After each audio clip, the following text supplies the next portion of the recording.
preparations for the iRacing 24 hours. We've got all of the classes available for the drivers to select, although no one has opted to go with the GT4 class, which means we've got GT3, Porsche Cup, and TCR class drivers here with a chance to practice a little bit, do a double stint, as most of these cars have about a 1 hour drive time stint.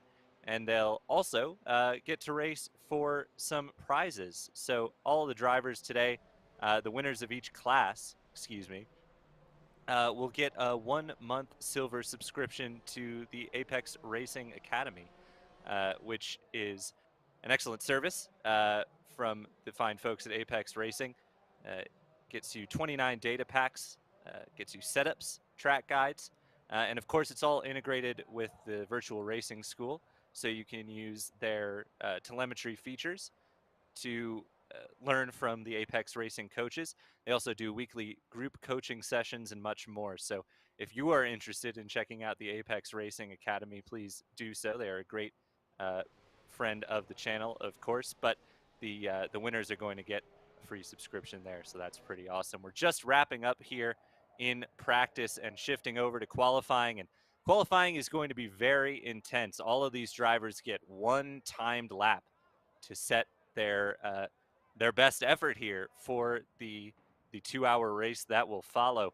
It's certainly not an easy thing to do in real life to set a quick lap here around the Nürburgring Nordschleife, but it's even more difficult, one might argue, in iRacing, given that the off-track system that is in place for iRacing will invalidate your lap if you even catch a whiff of the grass on your lap. And at most tracks that can be pretty difficult, but on the long Nürburgring Nordschleife, that can prove an incredible challenge to these drivers. So it's going to be very interesting to see how things shake up here for qualifying as we are seeing drivers on track here. It's going to be a something to keep track of on the timing sheets. Not so much, you can't really visualize it on track, obviously, but we'll be keeping an eye on those split times as everybody is heading out to the racetrack. I am joined by, as I mentioned, Lee in the commentary booth tonight. Lee, what are you looking for out of these drivers here tonight? Well, just seeing how they take on the challenge of this epic circuit at Nordschleife. Yeah, evening everyone. So great to be here for this Finding Speed special event, the second one that we've done for the season so far, with 3 more still, or 4 more in fact, still planned to come. And yeah, what a great precursor to the Nürburgring 24 that many of you out there, I'm sure, will be running in next week, and possibly yourself as well, Tyler, you were saying earlier. Yeah, well, we'll have to wait and see on that one. Still trying to get things organized with my team, but yeah, this is going to be very useful for these drivers to get some practice in and just have a go. Looking at the times up on the board, the furthest along of the drivers working their way through sector 4 now. That's sector 4 of 14. So lots of tracks still to go, but I've got my eye turned to the Indy Autosport car of Lockie Brown, who has turned in purple sectors through the first 3 sectors.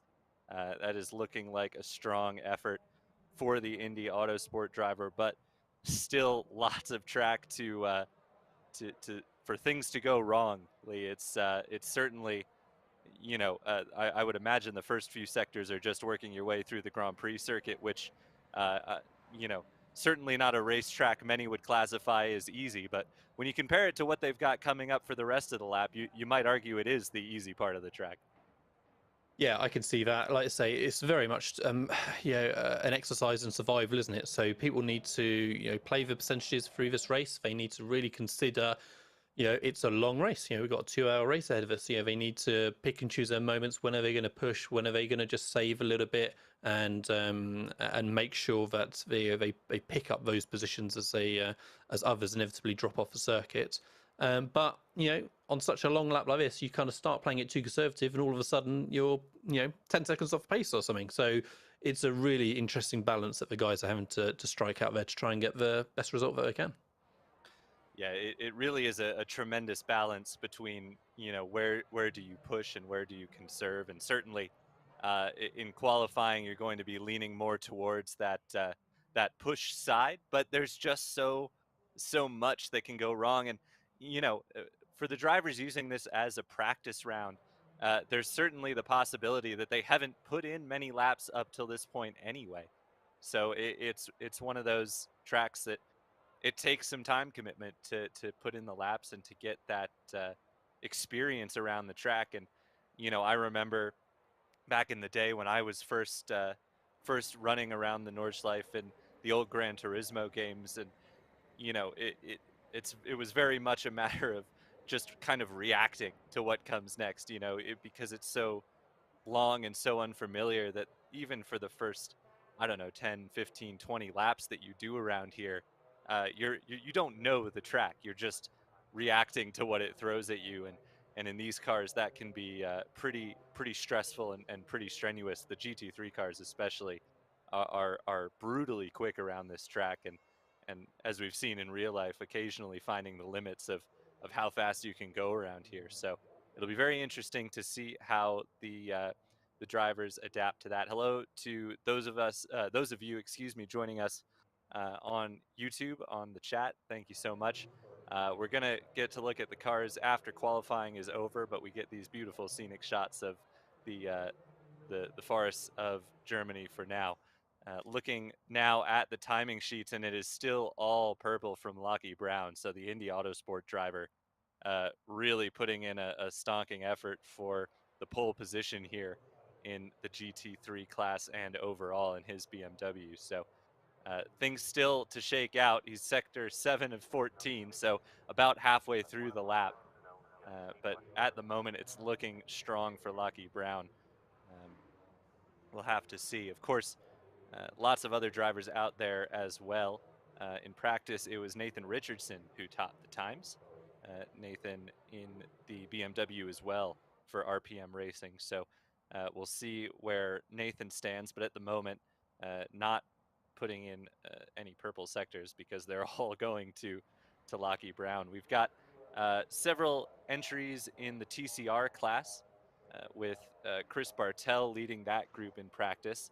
And we've got 3 entries in the Porsche Cup class with Alex Crater leading that class in practice. So those are drivers to keep your eyes on in the various lower tier classes. As we mentioned, no GT4s, even though you may be running in GT4s this weekend. Don't worry, they are still in the race, but not eligible for this. Or Well, excuse me, I not the, eligible. I believe Uh, they just didn't get any entries for it for this one, yes, actually. Yeah, so otherwise that's they what would I have meant to happily had say. them. Yes. Yes, no entries, which makes me a little sad as a GT4 driver. It's one of my main cars, so I'm a little disappointed to see nobody turn up. But hey, maybe that means competition will be less strong come next weekend. So I can at least put that in my back pocket. The drivers working their way through the final few sectors now, on through sector 10, sector 11 for the furthest ahead of those GT3 drivers. They've got 10 minutes here in qualifying to complete their one lap. If they do manage to, I'm not showing. I see one driver who is reset to the pits, and that is actually Alex Crater. So the driver who was fastest in the Porsche Cup class in practice, not going to get a qualifying time in. Other drivers who have been sent back to the pit lane, Øystein Herfjord in the T3 Motorsport Mercedes, uh, he's sitting in the pit lane having completed only 5 sectors. So some of these drivers getting caught out, and of course, you know, if you do get an off track, there's no real reason to complete your qualifying lap other than some additional practice. So we may see some drivers who get their laps invalidated still running around and completing those laps, but obviously some choosing to reset back to the pit lane. Cole McCrute for Country Motor Cars has reset to the pit lane. Who else? I'm seeing Coy McGrath as in the pits, having only done 4 sectors. Oh, and who is that? Alfie Maram has reset to the pit lane after completing 10 sectors. So got pretty far around the lap, but not able to complete it. As we should see the first of the times start rolling in here momentarily. Some drivers just completing sector 13, and then it's the short run past Tiergarten down to the front straight of the Grand Prix circuit in sector 14. And we'll see the first of those times start to roll in. And it was a slow sector 12 for Lucky Brown. So finally, a sector where he was not the quickest, and he's been upset by some 5 seconds there. As the first of the times now coming in, it's William Martin to the early provisional pole position. Now Hakon Grebstad takes that from him. Still times to come in. Best lap so far with Hakon Grebstad is an 8:05.29, which is a pretty rapid lap around this this 15.65 mile circuit, Lee. Yeah, for sure. It'll be really interesting to see where the rest of the times are going to come in, but we can see the kind of the spread already. But what we can also see on the timing screen is, yeah, there's a number of people that have burnt their quali lap. You know, there's a number of off tracks out there, so you can see that even though there's going to be a bit of a spread in qualifying times, perhaps we can when we bring those up in a few minutes. There we go. In fact, then still they're going to be ahead of everyone who just unfortunately got that off track. So it's just that survival element even in a qualifying lap. But so when it's an 8-minute long lap, I mean, how easy just is it to dip a wheel off in the grass somewhere and for that to be your lap done. So I think we're going to see pretty much, in fact, there we go, it's rolled over already. I was going to say half the grid I thought weren't going to put a time in, and I think that wasn't a bad estimate. I think it was a little bit less than half. So yeah, tough out there for guys, but say it was just, I mean, how much of a difference is it going to make in this 2-hour race? You know, they just need to get through the opening kind of few corners of a race, and then they can start picking their way through if they feel like they're out of position from there. Certainly true, but the other thing to consider is there's not, for a 15-mile long circuit, there aren't a ton of places to pass around the Nordschleife. There, it's very narrow. It's not 15 miles of F1 circuit, is it? No, it certainly isn't. So qualifying, well, not the end-all be-all. I think you probably care more about qualifying in this 24-hour race than most. Think Le Mans, Daytona, lots of passing opportunities there. Not so much here at the Nordschleife, and of course in a 2-hour race, even less opportunity there. But we've got the grid for you. Hakon Grebstad, as I mentioned, grabbed that pole position. William Martin in second. Nathan Richardson grabbed third alongside Cameron Culverwell. Then it is David Johansson and Patrick Gannon in sixth. The fourth row is Louis Westover and David Flanagan. Fernando Jaquez and Brack Crouch grab the fifth row and round out the top 10. Then it's Stefano Coco and Fernando Torres in 11th and 12th. And we start to get to the drivers who didn't get a lap time in. Yeah, so wow, Mark Fletcher, 13th down, damn. Yeah, Mark Fletcher, Oystein Herfjord, and Lockie Brown, who I mentioned, that's going to be a driver to watch, setting all of those purple sectors in qualifying before throwing it away there. Will roll off from 15th position. Ray Dominguez is 16th. Then it's Alexander Posma, Ollie Morgan, Marian Hugeven, and Alfie Moram round out the top 20. Then we start to get into the lower classes. First, though, Martijn Tiehoff of the GT3 class. Then it's Paul Klist in 22nd, Kenneth McGrath 23rd, Braden Coates in 24th, Simon Chester 25th, Alex Crater 26th. Then it is the TCR drivers, Chris Bartel 27th, and John Robertson 28th, James Forstyke 30th, Greg Cameron 31st, Luca Thingard 32nd, Phil Regan 33rd, Cole McCroot 34th, and Coy McGrath 35th. So not a lot of time set among the TCR drivers. And I have to say, I've never been a huge fan of the front-wheel drive format, though I know a lot of guys who really love racing those little TCR cars, Lee. It can be quite tricky with those cars, though, dealing with you know, the on-throttle understeer that you get in a front-wheel drive car to navigate the tight confines of the Nordschleife.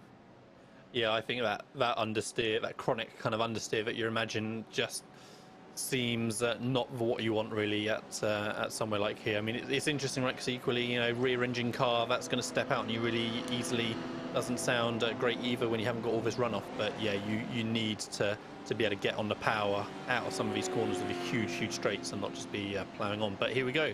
The guys are going to be lining up for the start. William Martin lining them up.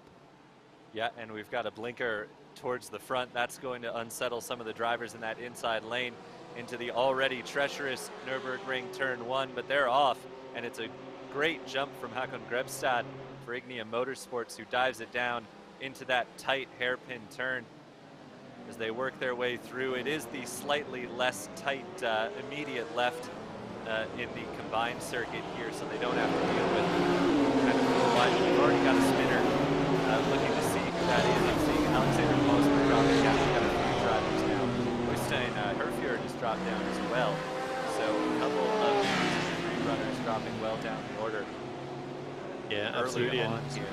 And Paul Clist for the Porsche Cup cars has really got the jump on the rest of the field around him. He's got 3 GT3 cars between him and the second place Porsche. I might be mistaken. I think Paul is mislabeled here. I'm pretty sure he's in one of the GT3 Porsches. Ah, there we go. We will fix that. I believe it is Braden Coates who is leading in the Porsche Cup class. But yes, otherwise that would have been a tremendous jump by Paul Joseph Clist, who does have several GT3 cars between himself and the first of those other Porsche Cup runners. And here, though, we see a battle for 15th overall. This is Ollie Morgan going around Ray Dominguez. So Ray slots in, still working their way through. Oh, we've got a spun BMW. That's David Johansson. Bit of an odd place to spin, although I suppose you could get on the exit curbing there. That can certainly catch you out as they head out of the GP circuit and onto the Nordschleife for the first time. Here is the battle for the Porsche Cup lead. Braden Coates, Alex Crater working their way through the chicane. They'll make that hard left onto the Nordschleife here with Braden clear at the moment from Alex Crater. Yeah, absolutely. Like I say, definitely a good start from these guys in that Porsche Cup class. I mean, what a car to be taking around this circuit. I think that sounds like a lot of fun for sure. Back at the front of the GT3 field, we can see the great view as the guys stream out of that last left-hander up and over the crash. There goes Grimston, then Martin, and then Richardson. Nice little trainer cars there. What, top 5, all still running line astern, keeping themselves well and truly in fight for these. What a close battle between the bottom of the GT3 class and the Mercedes AMG and the Porsche, and the Merc just about manages to not run out of road on the outside there. So I'm not quite sure how he didn't run out of track completely there, but did well to come off it. Morgan then is the one that's looking to try and take advantage, and yeah, just about those 5 cars, all of them could have been seriously affected there if the AMG had a big problem. I don't know that I've ever seen 2 wide that late into Flugplatz work, but Alfie Moran, excuse me, did a tremendous job to hang on to that GT3 Mercedes. He was right on the ragged edge, on the grass, and just barely kept it under him. And for the benefit of those cars behind him, as you mentioned, Lee, it could have been absolutely deadly.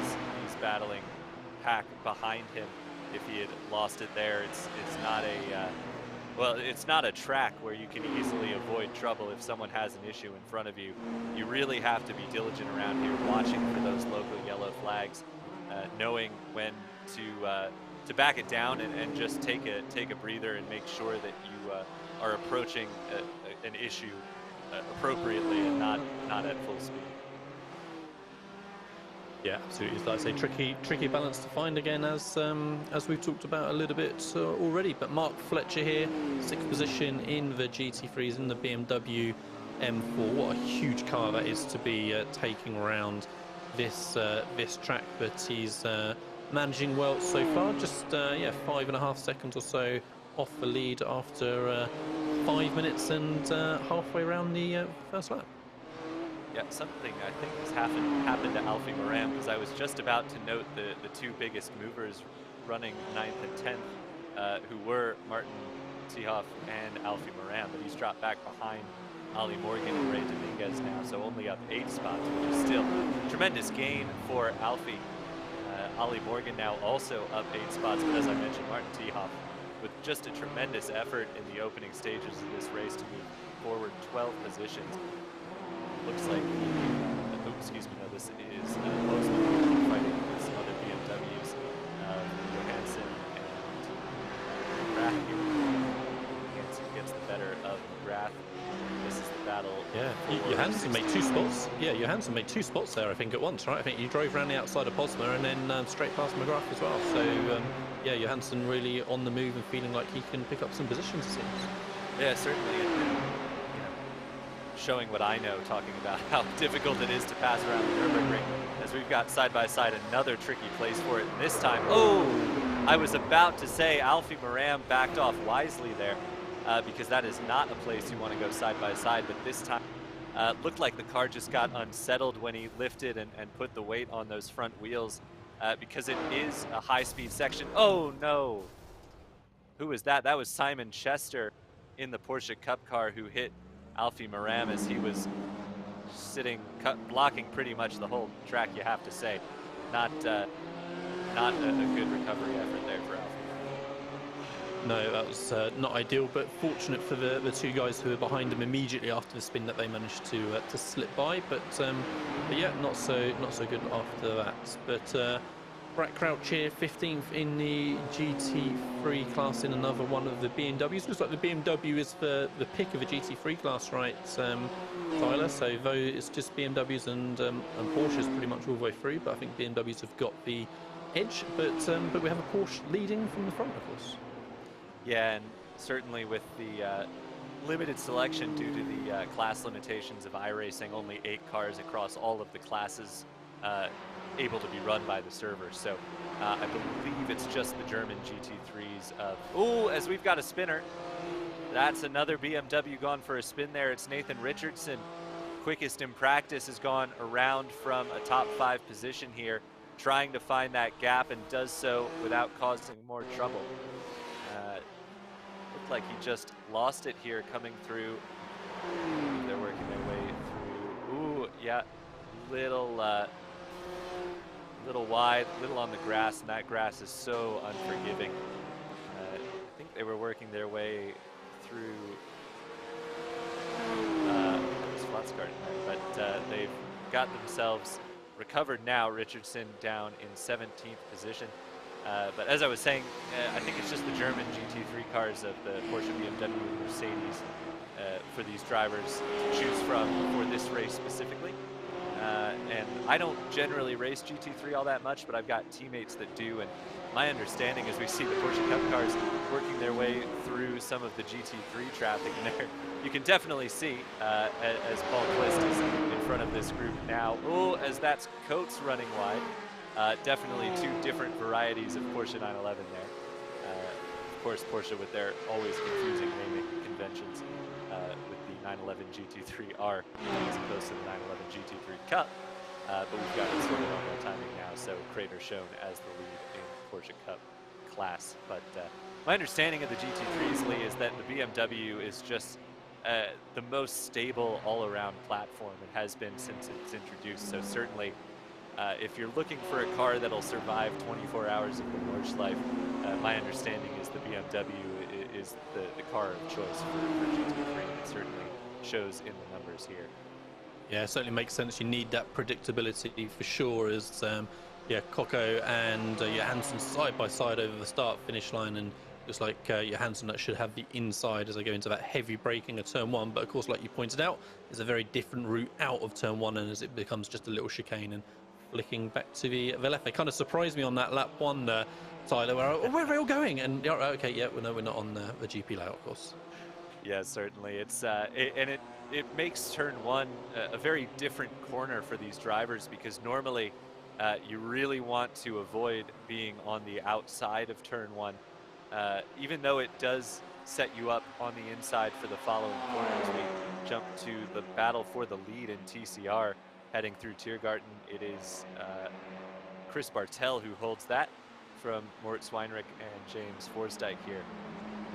But yeah, that turn 1, because it's such a tight hairpin, you're really disadvantaged being on the outside. But with that flick back to the left, it actually benefits you to be on the wide line. So certainly a little better for the drivers who get stuck on the outside here into turn 1 on this combined layout than the traditional GP circuit, as you mentioned. But great battle here amongst the TCR leaders, which is what I always find with TCR racing. I mean, you know, you always seem to get these kind of just trains of cars, and they run together for the whole race, and then eventually one of them makes a mistake, or there's a round of pit stops that break them up. But right now we're seeing a 3-car breakaway here, Bartel, Weinrich, and Forsdyke. They've got about 5 seconds over the next pair of Thingard and Cameron, who've got a decent gap behind them as well. Yeah, like I say, long may that continue with 3 of them continuing around in close proximity. So it's kind of really interesting to see how the field spread is kind of happening already. Perhaps if we can bring the track map up for a second, we'll have a quick look and see how the 3 classes are spread across the full length of the lap. So we'll look at that in just there you go, just in a second. So we, again, just really get a scale of the circuit. You know, 3/4 of the circuit is still completely empty after 10 minutes of racing, but yeah, we can really see the GT3s separated out from the TCRs that we're kind of watching back on the GP circuit, as the leaders are a good chunk of the way around the Nordschleife. Well, it's a really interesting point to bring up, Lee, as well, when you think about using this race as practice for the 24 hours. And certainly it is a tremendous practice for these drivers that Finding Speed have set up here. But the key to take away, or perhaps just to not let slip your mind, is that it's a great practice of the first 2 hours of the race. But a lot of these drivers are going to find themselves getting in the cars, you know, at some point. Ooh, as that is very wide for Braden Coates, and he has lost it there. Does a good job to avoid hitting anything. Oh, as I say that, one of the GT3s clipped him. That's Marian Hugeven. But Coates gets back going here, but that breaks up that battle for the lead we saw in GT3 Cup, and Coates has some front-end damage there. So that's going to be a tall order for him to get back to Alex Crater, who leads that class. It really looked, to just tangent here for a second, Lee, it looked from the several times we saw the GT3 class, Coates was really hanging it out, and Crater looked a bit more conserved in his driving style. And certainly I think we've seen the kind of results of that around here. It's not a track where it pays to be one of those ultra fast, ultra aggressive drivers. You really benefit more keeping it just within the confines of the circuit. Yeah, for sure. You got to be running under your limit, you know, reasonably comfortably, haven't you? Again, that's the sweet, you know, that's the judgment call as to how many percent do you run under to try and, you know, make sure that you're hitting your marks without fail, and that you don't have those little lapse of concentration or whatever it might be. But no, like I say, for sure they need to be working on that balance as Fernando Torres works his way through the back of the grand circuit, with the fantastic forest in the background, and the castle as well, of course. And yeah, Torres doing pretty well in 15th place. I mean, he kind of dropped 4 spots from where he started, but is still looking pretty strong for now. If you can just yeah, kind of like you said, keep that consistency going, and there's a hell of a long way still to go. Certainly is. Certainly is. Yeah, and to get back to my point I was making before about it being a great practice in the first 2 hours, and it's what the track map kind of illustrates, is it, for the first, you know, 2 hours of this race, you're going to be very much running in and amongst your own class of cars. You might see them spread out for sure over the span of 2 hours, but you know, you're maybe going to encounter those back markers once or twice. You know, it's not going to be, you know, many times through the order deal, but you'll find once you get into the Johansson's. Yes. What's happened? Oh, big contact with the wall. I think that was Dominguez, and Johansson, the innocent bystander there, working his way through. Yes, it was Ray Dominguez who has left the circuit. That's caught up in it. So a couple more GT3s to the pit lane with repairs. Yeah. That is tough in a 2-hour race. Yes, and it's really unfortunate for Johansson as well, kind of innocent bystander in that one. and because we saw him really progressing through the field earlier on, making up those positions, so he was obviously feeling confident, and yeah, it just hasn't quite worked out for him today, but he'll make some repairs and hopefully get back out there. Yeah, also off the circuit is Martin Tiehoff, who was one of our biggest movers early on in this race. He is reset as well, so I don't know what happened there. But yeah, but you know, you get to the later stages of this race, and it's just a constant mix of classes, and you'll catch a TCR on one lap and a Porsche Cup car on another. So very different from what we're going to see really at any point today for these drivers. So while it is a tremendous practice effort here, it's one of those things you just kind of got to keep in the back of your mind as you head towards the race next weekend. That you're not going to be just fighting amongst your own class for the whole 24 hours. And to be honest, some drivers thrive, as we've got a replay of what happened to Martin Tiehoff here. Just lost it going through there, and so that was what spurred the Dominguez incident. So it was a 3-car chain there. Tiehoff went off initially. Dominguez had to dip into the grass to avoid him and ended up losing it. And Johansson there, the bystander. So a couple of bystanders instead of just the one.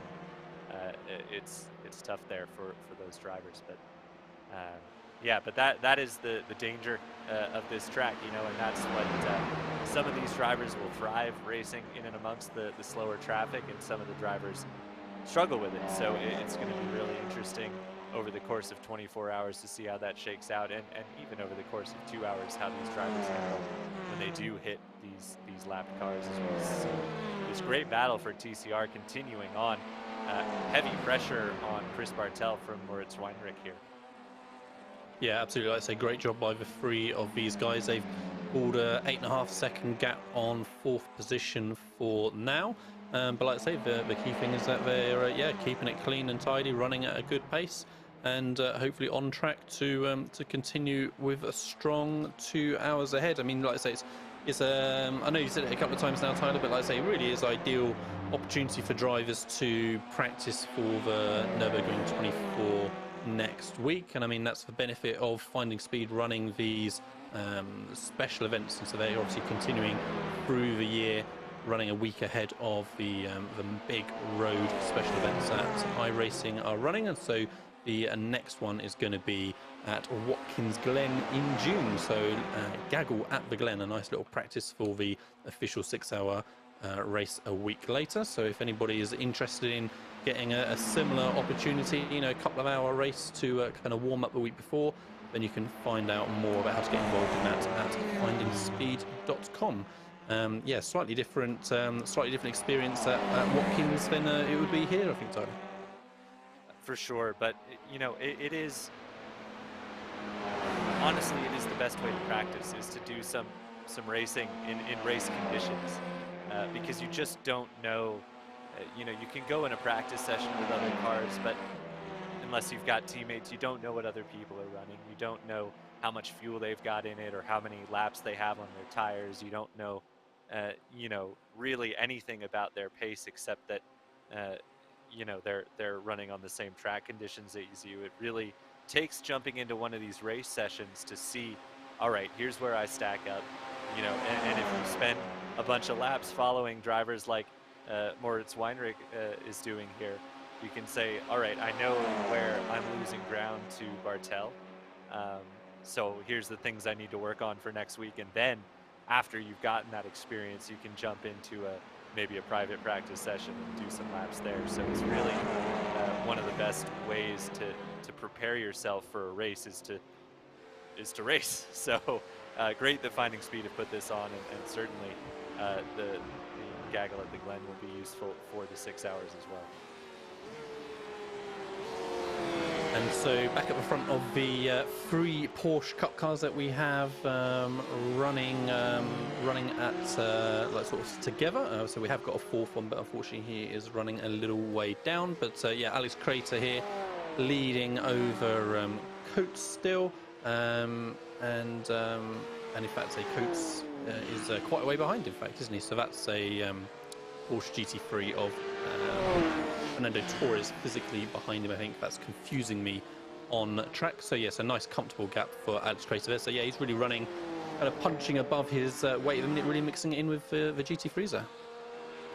Yeah, obviously we saw the incident with Coates, and that's clearly costing him some pace in addition to the track time he lost from the spin. And of course, Simon Chester involved in that early incident as well. So maybe a bit of breathing room for Crater.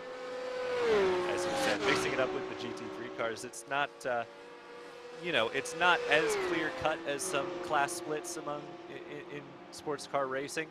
The GT3 Cup cars are certainly slower than the GT3 cars, a little less aero and downforce, a little less power as well, but they do, you know, certainly they're not that far off of the GT3 cars, I think is the point I'm trying to make here. And obviously Crater doing that really the back half of the GT3. Yeah, doing a cracking job to, like I say, keep his nose out of trouble for now. Back at the front of the GT3s, I'm seeing just half a second between second and third position, so looking pretty close between them.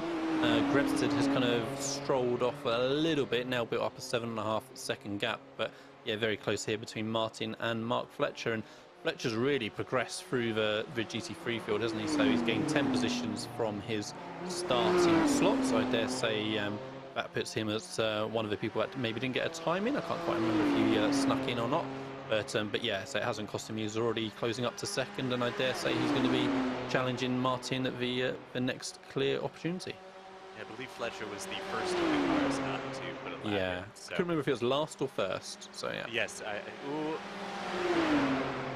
got a little headlight flash there to William Martin. Not sure if that was an apology headlight flash or a what are you doing headlight flash, because around here it can easily be one or both of those. But yes, now we have Fletcher up into second place, up 11 spots from his start. That's second in the GT3 class, only to Ali Morgan, who sits in fifth, 13 spots up. What has happened here to Cameron Culver? Well, that's a hard braking zone and easily done. Just lock the rears and a little nudge on the wall. That won't cause too much damage. Now does he get it righted without causing further issue? He's got a nice big gap there. And does get clear out of the way. So as the Porsche of, how is that? One of the white, black, and green Porsches does well to avoid it, but also late on the brakes into that same corner. So tough track, I think is fair to say. There's a reason it's called the Green Hell, because it puts these drivers through hell. But you know, that's what practice is for, isn't it? Yeah, it's an unkind name to give to one of the most unique and epic circuits that we have in the world, but say it's I'm sure it can certainly feel like that for the guys out there at times, but not for Hakan Grabstead. Like I say, he's looking comfortable for now, and we know that Mark Fletcher behind is the air that it took on my screen, and I don't know if that was quite how much air he took in the cockpit, but that was going. I was going to say, yeah, we'll see. We know Mark Fletcher is kind of coming for him position-wise, so yeah, moving up through the field. Last time by, they had almost identical lap times, so half a tenth between them last time on an 8-minute 9, 8-minute 10 lap. So pretty crazy how close the two of them were. It would be really interesting to see where they are at the end of this lap. They're a good 2-3 seconds quicker than anyone else last time by. So yeah, we shall see how that gap continues to change. We can see it's about 9 seconds at the minute, which is essentially nothing for 20 minutes into a 2-hour race. So definitely worth us keeping an eye on how that pace ebbs and flows as we continue on. And it's so hard to really glean anything from lap time around the north side, because so many things. It's easier at the start of the race for sure when they're not in as much traffic. But of course, we saw Mark Fletcher making that pass on William Martin. Now, was that this lap or the previous lap? I don't remember, but that will certainly affect lap time. And it does look as though Fletcher's just dropping off a little here from Hakan Grebstad, as Grebstad will work his way to complete lap number 3 here. Looking at stints of 7 to 8 laps for the GT3 cars. The key number, though, Lee, is they've got to make an hour in Yep. this race. If you can't make it to the hour mark, you're going to be in trouble, because it's you know, the idea of this is, of course, to simulate a double stint in the race, and if you are not able to do 2 full stints in 2 hours, you are going to lose some time. Yeah, absolutely. Like I say, it's going to be a good opportunity for guys to really check, see if they've got their numbers right and fuel usage, and just how they're going to be managing the tyres over a double stint like that. If and how they're going to, what strategy they're going to take in that pit stop in between. But like I said, it's going to be pretty key for them for sure. A little bit of action in the GT3s between Torres and Richardson, and then Westover and Crouch as well, or Westover and Hoogoven, sorry. So both sets side by side as they work their way down the infamous Dossinger Straight, and yeah, it looks like they got themselves straightened out in plenty of time before they got back to the squiggly bits. Yes, they've. That's kind of what you need to do, unless you're planning to stick it on the grass to make a pass, as we've seen a couple times in recent history around the Nordschleife in GT3s. But no, they get it sorted there. No point in pressing the issue on lap 4 here of this 2-hour race as we ride on board with the race leader. But you mentioned drivers needing to make sure they get their fuel numbers right, Lee. And it's an interesting thing around here, because you'd think such a long, twisty track that surely it would be a relatively easy track to fuel save around, but it's not so, because it's not really what you want when you're trying to save fuel. The best way to save fuel is to have a lot of hard, straight line braking zones that you can lift and coast into, and the vast majority of this track is so rhythmic and so involves so much modulation of the brake and throttle. It's actually quite difficult to save a significant amount of fuel around here. So those drivers that are struggling to make the fuel number might have a taller order than one might think, in terms of finding that extra fuel to make sure they hit their target. So it'll definitely be interesting to keep track of. I think, just looking at the times, I think anyone who can make 7 laps will be good for the hour, but it'll be pretty close. So definitely something we'll want to keep an eye on here, as we see the Porsche Cup leader once again in and amongst the GT3 cars, and he lets him go there. But that was up to, well, at one point up to 11th in the GT3 class was the Porsche Cup leader of Crater. Yeah, like I say, sensibly just decided to bow out of that one once they got themselves through that section of the track. But yeah, still a nice battle going on between those 3 GT3s for the sort of 11th, 12th, 13th, 14th sort of position. So yeah, looking good from them, and a move looking to be made as Torres loses that spot there to Westover. And yeah, really confident from Westover there. Much more confidence maybe with the car, like you were talking about before, Tyler, with that BMW being the stable one. It seemed like he was just much happier just putting the car into the spot he wanted it, and driving very quickly away from Torres on that section. Yeah, really put the gap on there. Of course, got the little bit of tow from the car in front as well of Richardson, who will be on a recovery, I believe, after we saw him spin in the latter half of the track. That was Richardson, wasn't it? Yes, it was.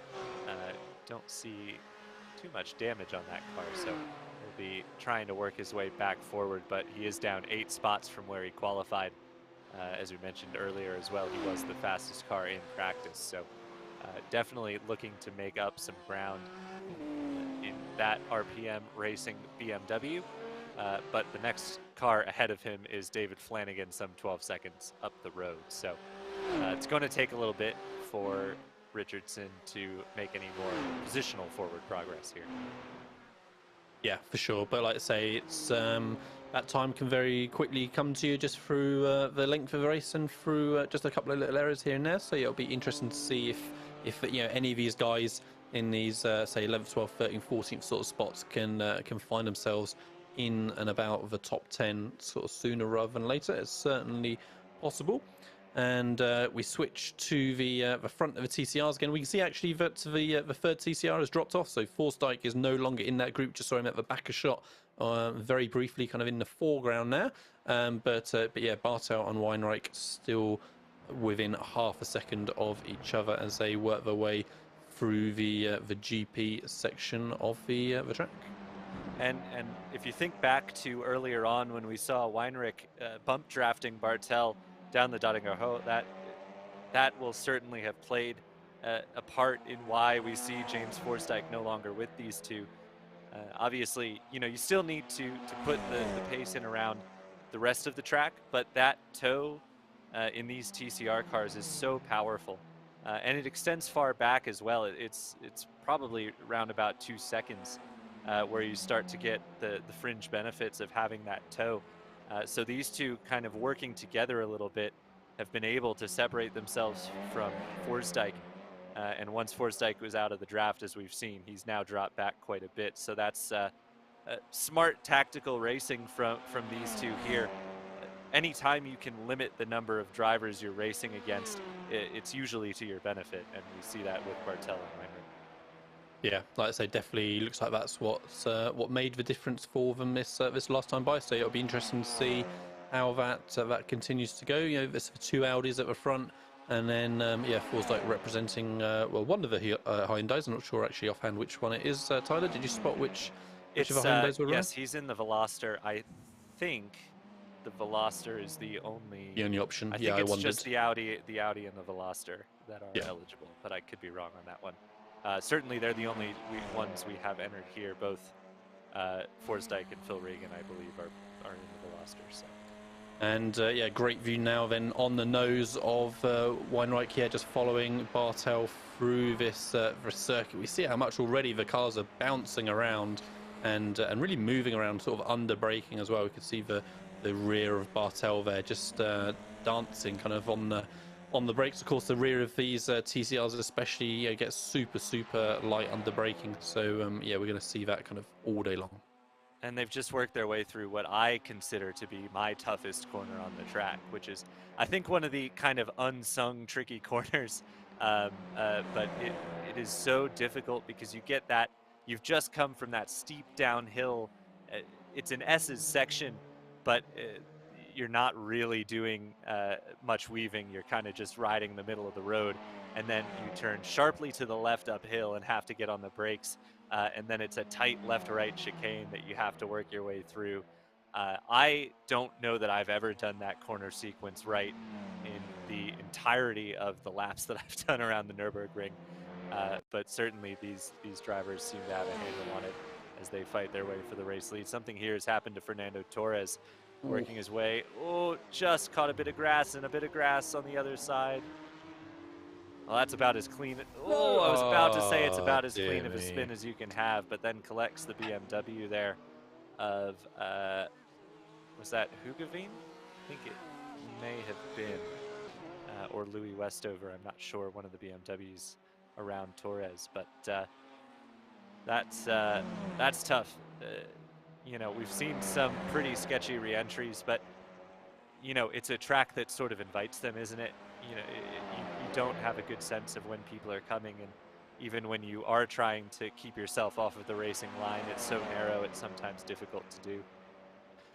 It's tough, but guys, look at your relative screen. I mean, yeah, he did well to essentially save it. You know, somehow kept it out the wall, and then just throws it all away by just not checking relative. So, yep, it's lesson learned for him hopefully, and he'll be back fighting again. Brett Crouch, we saw in the replay there, was a lot less lucky, and yeah, hard impact interval event, and he is sat in pit lane. It's really interesting. I think that's the third driver in the GT3 class we've seen lose it through that left-hander at the top of that uphill, not really a straight, but straight section. And, you know, I can't recall ever having issues with instability there. I don't know if it's something to do with the setups these GT3 cars are running or the track conditions, but that certainly not the first driver we've seen have issues there. And all the same, just kind of losing losing the car to oversteer as they make their way through the left-hander. So really interesting, and something these drivers will need to keep in mind for the race next week. That is a seemingly a problem spot for these GT3 cars. Yeah, no, like I say, that's could be good information for a number of people. Just that's maybe, yeah, like I say, somewhere that that they need to be aware of this year that they may not have considered before. We've got a couple of GT3s in the pits, Westover and Hoogerveen. I dare say that's from for repairs for damage, I would guess. So yeah, we can see certainly on Westover's car. So I think he was the one that hit Torres a moment ago, Tyler, right? So yeah, he's getting to fix that front end damage, and so I think Hoogerveen perhaps doing the same. So hopefully they can get yeah, fully repaired and back out and up to speed nice and quick. Yeah, good time to check in actually with Mark Fletcher here, second in the GT3s. When he first made that pass on Martin, like, well, yeah, this is normally where I say like 5 laps ago or something, right? But it's probably like a lap and a half, if that, I guess. Yeah. He was 9 seconds back of Grebstad, and so he's lost, 1.2, 1 second in that time. So he was still, very much in the hunt, pretty close between those two cars, but Fletcher certainly hasn't just begun like reeling Grebstad in hand over fist or anything. So yeah, it'll be interesting for us to continue keeping an eye on that. He hasn't really dropped Martin by a huge amount. You can see him just in the background there very briefly, 4 and a bit seconds behind is Martin. So yeah, it'll be interesting to say keep a half an eye on Fletcher's position over the next sort of 20 minutes or so and see if he does start to make any more progress. For sure. Yeah, that's kind of, from the last I looked, I think it was 9.9 seconds. So as you said, if anything, just slightly chipping away at it, but it's definitely been ebbing and flowing around the course of the lap and a half or so since we saw the pass happen. But clearly these two, the class of the GT3 field, Fletcher and Grebstad, nobody else really able to match their pace from what we've seen. And yeah, those cars that made that early pit stop, it's obviously they're not going to do this on one stop, so they're kind of committed to the 2 stop. But clearly they made the decision that the damage was costing them too much time, and they would be better off pitting and taking the extra stop if they can complete the race with the damage repaired. So it's a tough call to make, because you always want to try and maximize your pit stop efficiency and not make more not spend more time on pit road than you have to. But clearly, sometimes that decision has to be made of, okay, we're losing too much time here, we need to bring it in and get that damage repaired. And those drivers have both had to make that call, but now they will try and salvage what they can of this race with likely one more pit stop along the way, assuming they don't pick up any more damage. Yeah, absolutely. And I mean, it's yeah, again, this isn't a circuit you want to be trying to nursing damage around with, right? Yeah, again, you're on such a knife edge at so many points of the circuit, no runoff, all the sort of things we've been talking about already. Yeah, you just have to kind of accept the penalty of, right, I've got to pit, make sure the control is going to be there in the car, and then I can just see how the rest of the race sort of plays out from there. But yeah, there we go. So we are coming up to 38 minutes through the race. Let's have a quick check in on the kind of general order. So Håkon Grebstad, as we know, has been at the front pretty much from the start. Just this 10-second gap over Mark Fletcher, who we are watching now. So Porsche GT3 leading BMW GT3, then William Martin and Patrick Gannon. Again, a couple more BMWs, 5 and 10 seconds behind respectively, 3rd and 4th. 5th then is Ollie Morgan with Fernando Jaquez in 6th. 7th is Cameron Culverwell. 8th, Alexander Posma. 9th, Stefano Cocco. And 10th is David Flanagan. So that's your top 10 in GT3s. Then we've got Alex Crater in the Porsche Cup, still with this decent gap over Braden Croats, who, like Tyler was telling us before, got involved in that incident early on, with Chester then in 3rd, Simon Chester. Then we have in the TCRs, we have Bartel and Weinrich still with this half a second apart, just keeping each other company the whole time. And they have been working together pretty well, just trying to break that gap. And we'll see how those tactics change a little bit later in the race. Then we've got Forsyth in that final podium spot for the TCRs. Then we have Craig Cameron, Phil Regan, Coy McGrath, and Luca Fingard rounding out 7th position in the TCRs, which look to be the last of the people who are running still. So yeah, let's say we've got a good sort of 27, 28 cars still actively kind of on track and up to speed. So yeah, good to see as we're say 40 minutes into the race. For sure.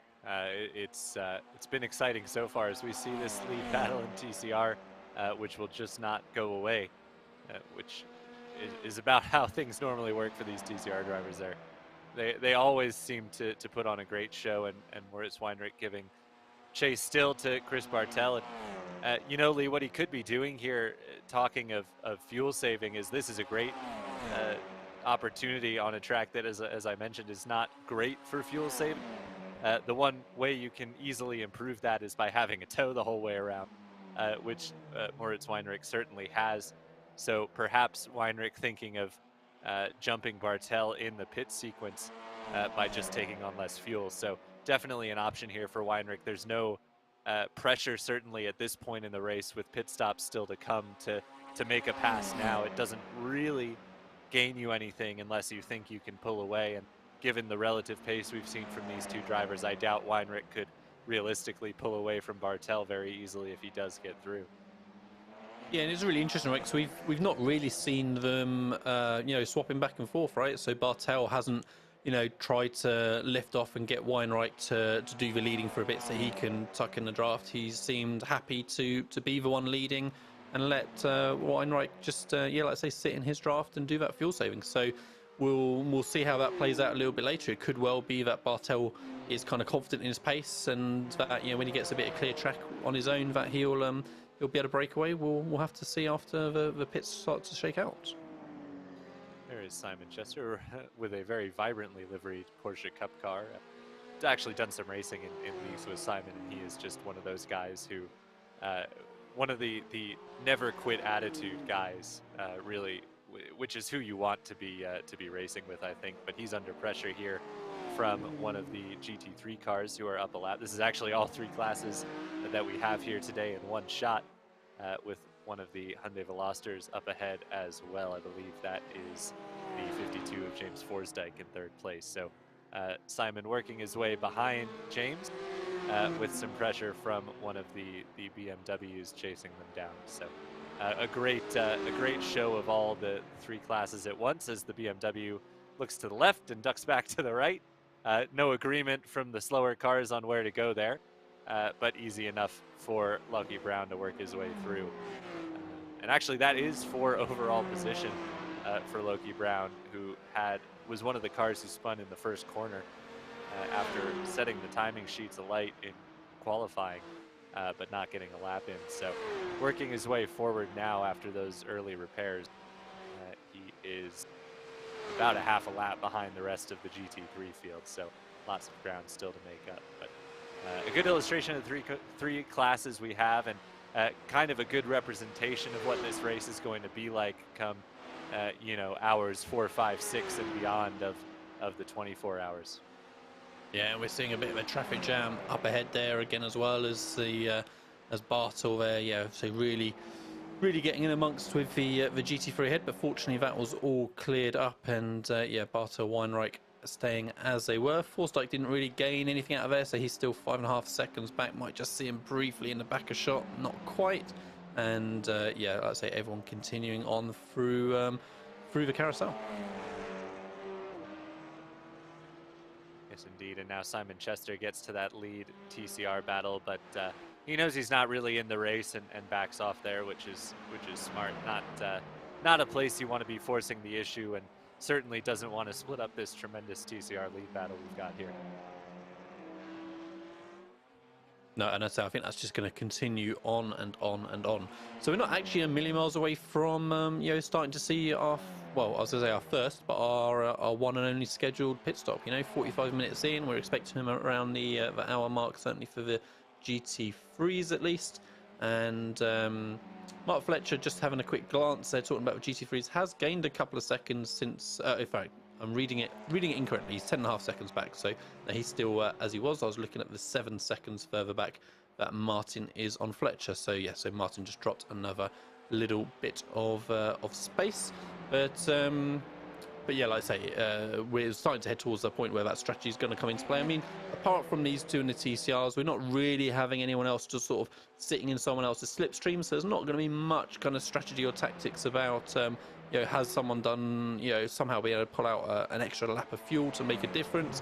It's all about just people hitting their marks and those percentages and getting those lap times in, and I dare say the pit stops, if they actually hit their marks on the pit stop itself, get a decent in, hit their marks in the box and get out okay, shouldn't then affect too much their actual race position.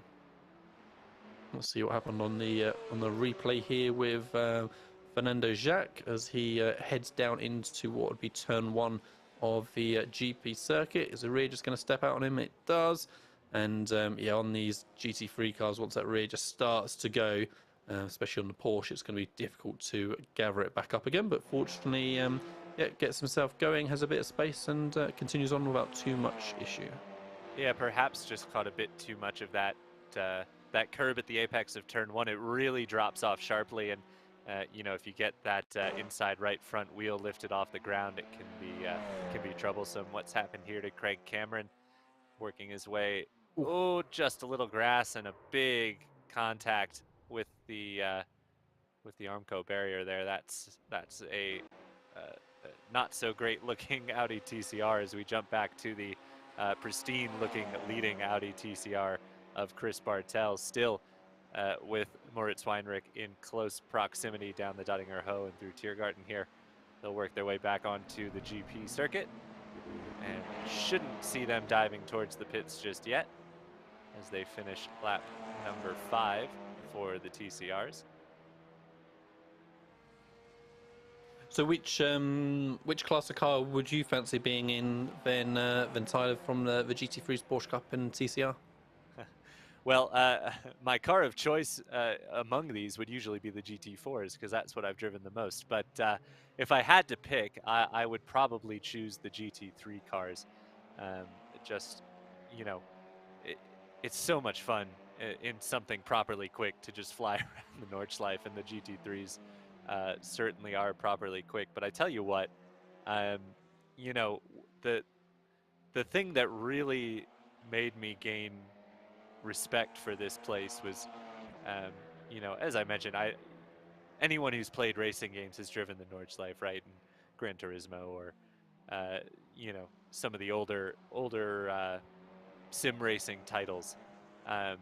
But when the Nürburgring came to iRacing, the first 24-hour race I did, my team decided to run the Porsche Cup car, the old Porsche Cup car, and that is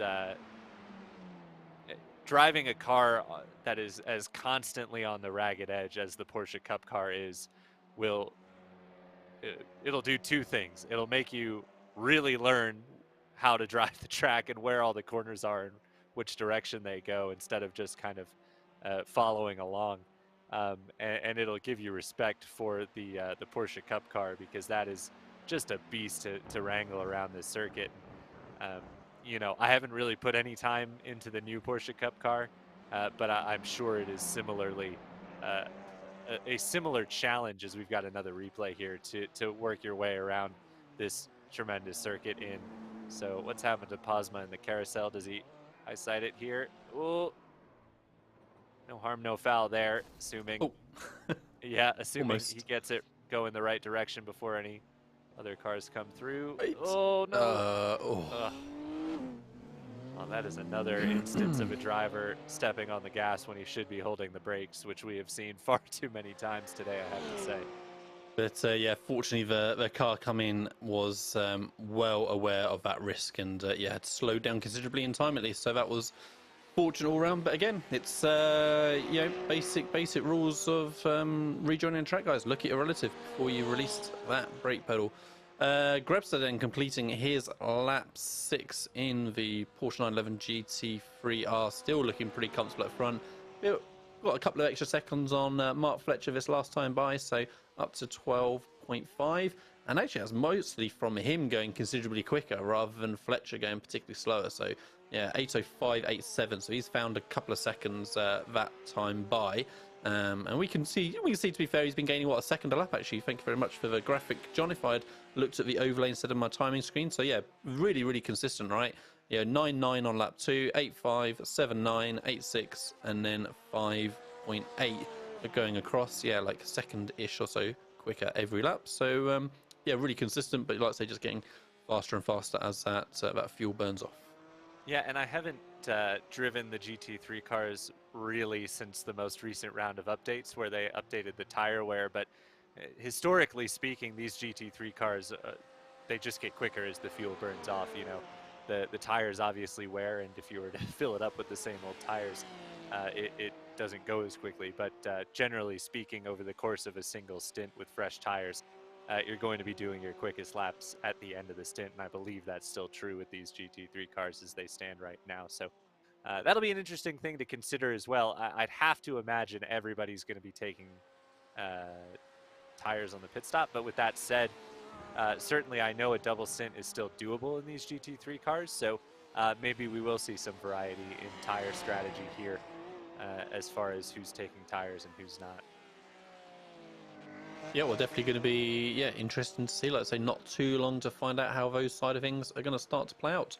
Posma has gone into the pits now after his little bit of an incident on that lap, so opportunity just to clean up that rear of the car just slightly maybe, and then get back up to speed for the second half of the race.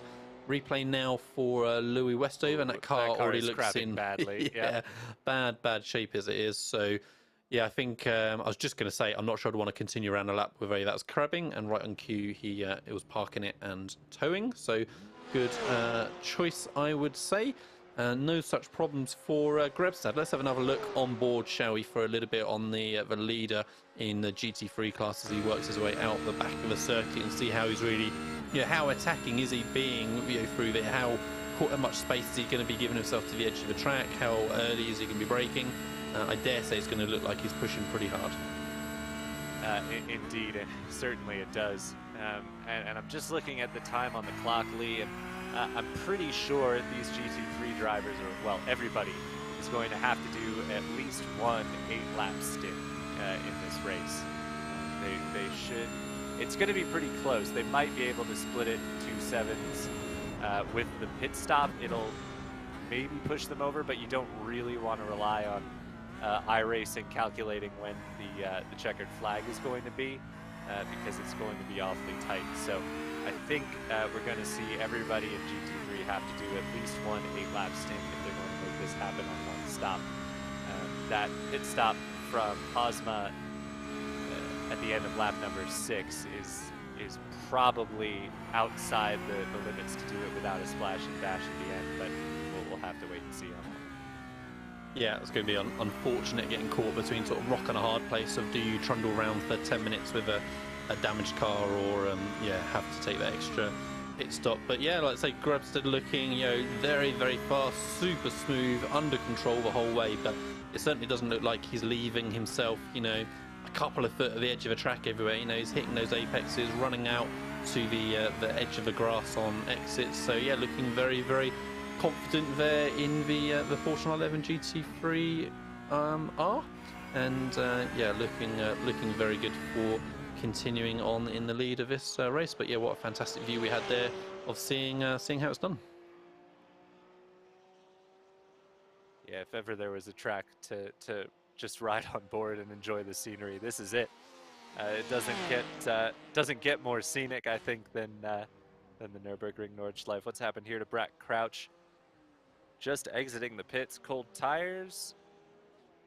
Might just be slow apex speed on that one. That maybe triggered our just triggered our system for thinking there was an instant he was really quite slow on that that hairpin. So yeah, that just confused our timing system. So no, it looks nice and clean for Crouch, whereas he in the timing he's down in 27th at the minute. So yeah, just getting back up to speed after repairs, I think. Yeah, 2 laps down off the race leader Grebstad, so he will not be a factor in the win in this one for sure. But driver who will be, of course, Chris Bartel and Moritz Weinrich. Both of these drivers, you'd have to imagine, are going to be in with a shot at the win when this is all said and done. But still inseparable on track as they work their way onto the Duttinger Ho for the 7th time. Oh, no, sorry, 6th. They're still off of the race leader. It's always tricky to keep track of what lap everybody's on. But no, lap 6 for these TCR cars. Now, the TCR cars, I will say, are presumably going to get put a lap down at some point in this race. So they might well have the chance to do 2 7-lap stints, but that'll still mean one more lap on the track for these two before they dive for pit road. Yeah, I think that sounds pretty logical. So they're kind of 3/4 of a lap behind the leader at the minute. So yeah, like I say, 2 7-lap stints certainly sounds sensible. But yeah, like I say, just these guys not left each other's side the whole way through, have they? Still within half a second the whole time. So Weinreich very happy sitting behind. Bartel apparently happy to allow Weinreich to follow. So yeah, it'll be really interesting to see what these guys do a little bit later in the race when they can't just continue sitting in their positions anymore. Yeah, for sure. It's definitely going to be interesting once the pit stops have cycled through to see not just where they shake out after the pit sequence, but what their pace is like. You know, are either of these drivers holding back right now? And I wouldn't imagine they are. If anything, Weinrich may be saving a bit of fuel, but certainly not holding back in terms of pace all that much. So I think you'll just see a resumption of this after the pit stops, but it'll definitely be interesting to watch for sure. This is definitely the closest battle on the track at the moment, though we do have, well, as soon as I say that, John does a great job of proving me wrong, as Quinn McGrath and Phil Reagan are side by side here down the Dottinger Ho, and it looks like Coy is going to get that spot. I say confidently, with Phil still very much alongside. And Phil keeps the spot, so everybody just out to prove me wrong right now. But Phil will hang on to 4th place as these two TCRs fight their way onto lap number 7, some minute and a half behind the class leaders. As we see the overall leader coming round to shortly put them a lap down, I say, but no, into the pit. So that is a 7-lap stint for Håkan Grebstad. And with 56, nearly 57 minutes on the board, he's going to have to do 8 laps on that second stint or take a splash and dash to make it to the end. And so Fletcher doing exactly the same, following him in 10 seconds behind. So, like I say, going to be really interesting to see how they cope with that second stint for both of them. We can see the TCR on the right-hand side out on track continuing on. The next GT3 of Martin pitting. So yeah, everyone's going to be coming in this time by. And yeah, how are they going to cope with that second stint? It'll certainly be something to watch as Cannon continues the trend, as does Morgan. So top 5 all in the pits. It looked like there was a very destroyed Porsche Cup car of Simon Chester sitting on the lane there. Not sure that we saw what happened to Simon, but he's got significant front-end damage as he drops off the jack. So the next 2 GT3 cars are Culverwell and Jaquez. Culverwell is in, as Grebstad is out. So yeah, maybe nice clear it's just track going. for Grebstad. Yeah, and what I take from this is it's probably just going to be a splash for everybody. I don't think that there is any GT3 car that's going to be able to make this on just one stop if everybody is coming in now. So unless someone's massively saving, as Marijn Hugeveen is in trouble for the 2nd time today. And that looks like that same spot, Lee, that we've seen so many cars in GT3 already lose it today. Just seems to be a problem area for these BMWs. They maybe just have some snap off throttle oversteer that's catching them out there. Yeah, really, really interesting. Like you say, it's surprising to see so many people all.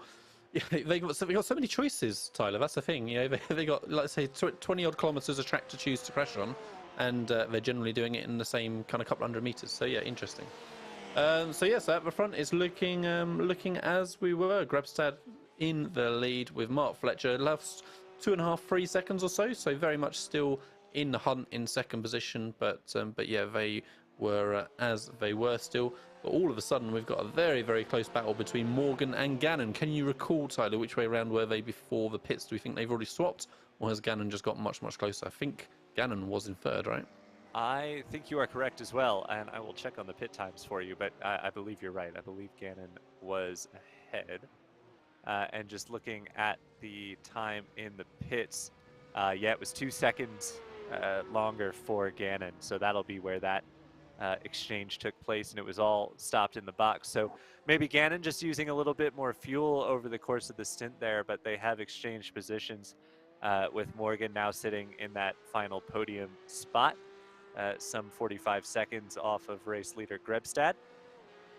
Now, the interesting thing here, Lee, is that Alex Crater is doing 8 laps in his Porsche Cup car. He currently sits 8th overall, or 7th overall, excuse me. So with the GT3 runners all seemingly needing to make 2 stops, Crater's only going to need to make 1. He could end up pretty far up the overall running order, maybe a top 10 overall for the Porsche Cup car.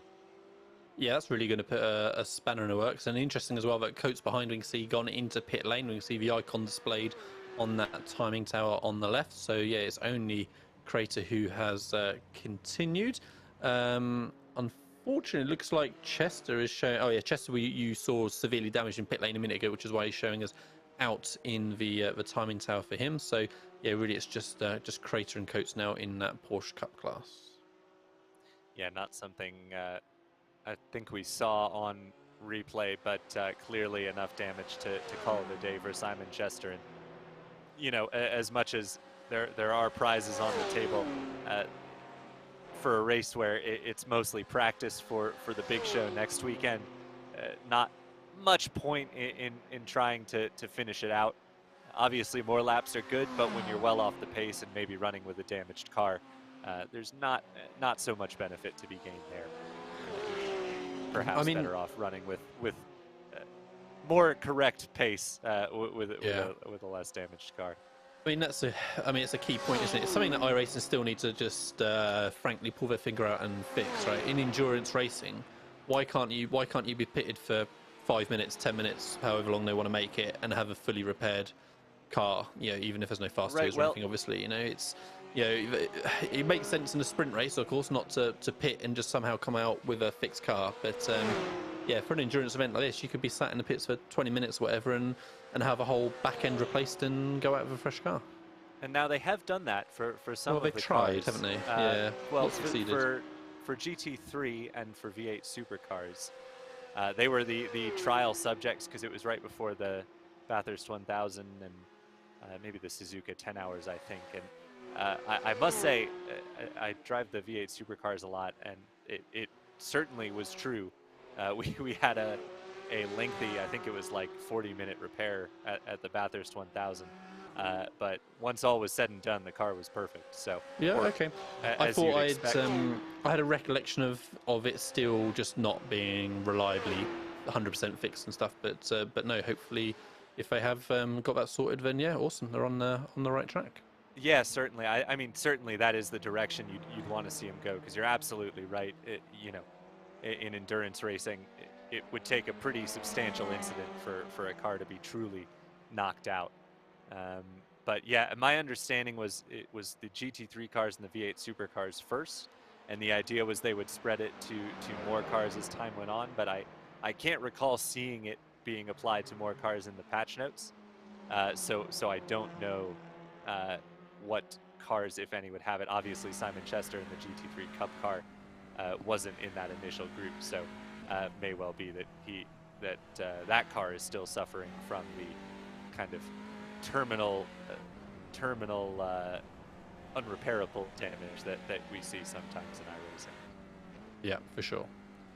And yeah, nice battle here between Coy McGrath and Phil Regan. McGrath, we saw a minute ago, just missing the apex completely on one of the left-handers, and really allowing Reagan just to kind of coast up to the back of him. So it looks like at the minute from this onboard shot that McGrath is maybe just struggling a little bit more. Reagan looking kind of a bit more consistent, hitting those apexes. We can see the very different line even kind of on exit as Regan was able to stay a little bit tighter, and he's just waiting for that opportunity to nip straight past. TCRs continue on.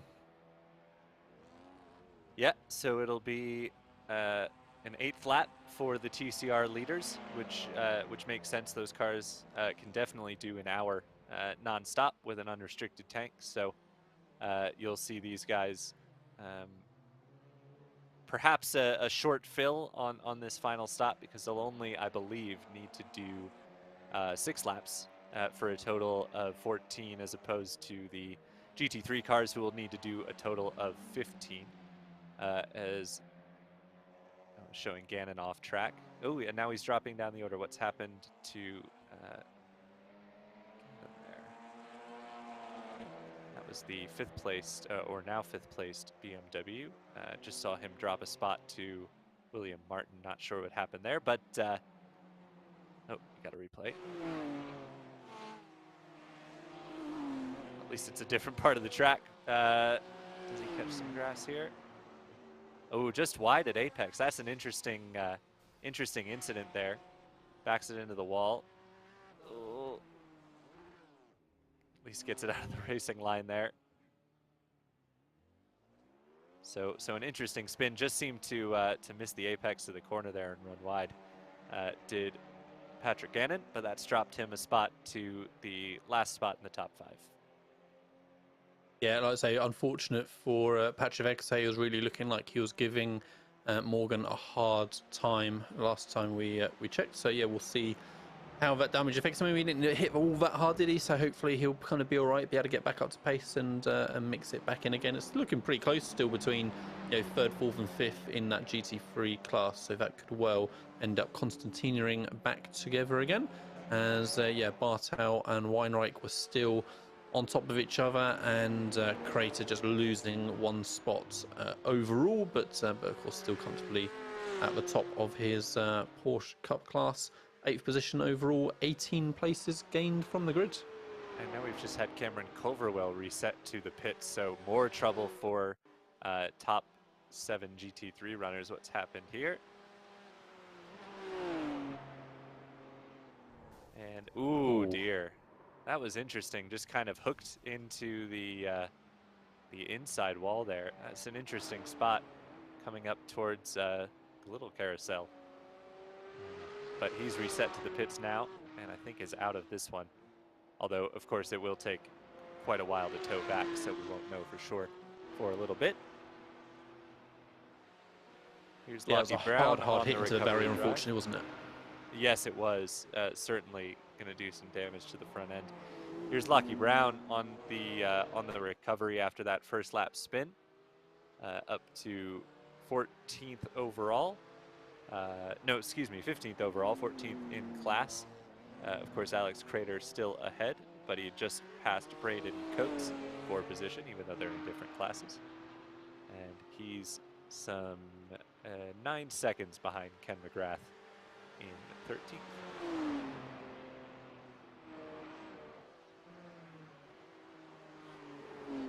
And Patrick Gannon just blinking away a little bit, I think, as I just saw him looking out of the race for a second. Unfortunately, flashed back into view again, so that was good news there. Alex Crater going to be coming in for his pit stop, and there indeed he does, and kicks up all the dust as he goes into pit entry. And he can just really take his time, make sure he hits his marks, and just a matter of, like you said before, Tyler, seeing what sort of position he can finish overall. That's really just his target now, and like I say, really going to mix it up with those GT3s with the extra pit stops expected for them. We saw Posma following him in immediately after as well, and I believe that's Posma's second stop, right? Because he had a slightly early stop for repairs earlier on. Yeah, and at the time we were saying it wasn't ideal for Posma because he wasn't going to be able to make it on one stop, but looks like potentially no one is. So this will be Posma making his fuel fill to make it to the end. So we'll see how that works out for him, but maybe not as bad as initially suspected for Alexander Pazma. And in fact, he's already back out well ahead of Alex Crater, so that was really just a splash and dash to top it up. And he'll be good to go to the end, still sitting in 8th place, and potentially the only car yet good to go to the end in the GT3 class. So actually looking all right for Alexander Pazma in the BMW.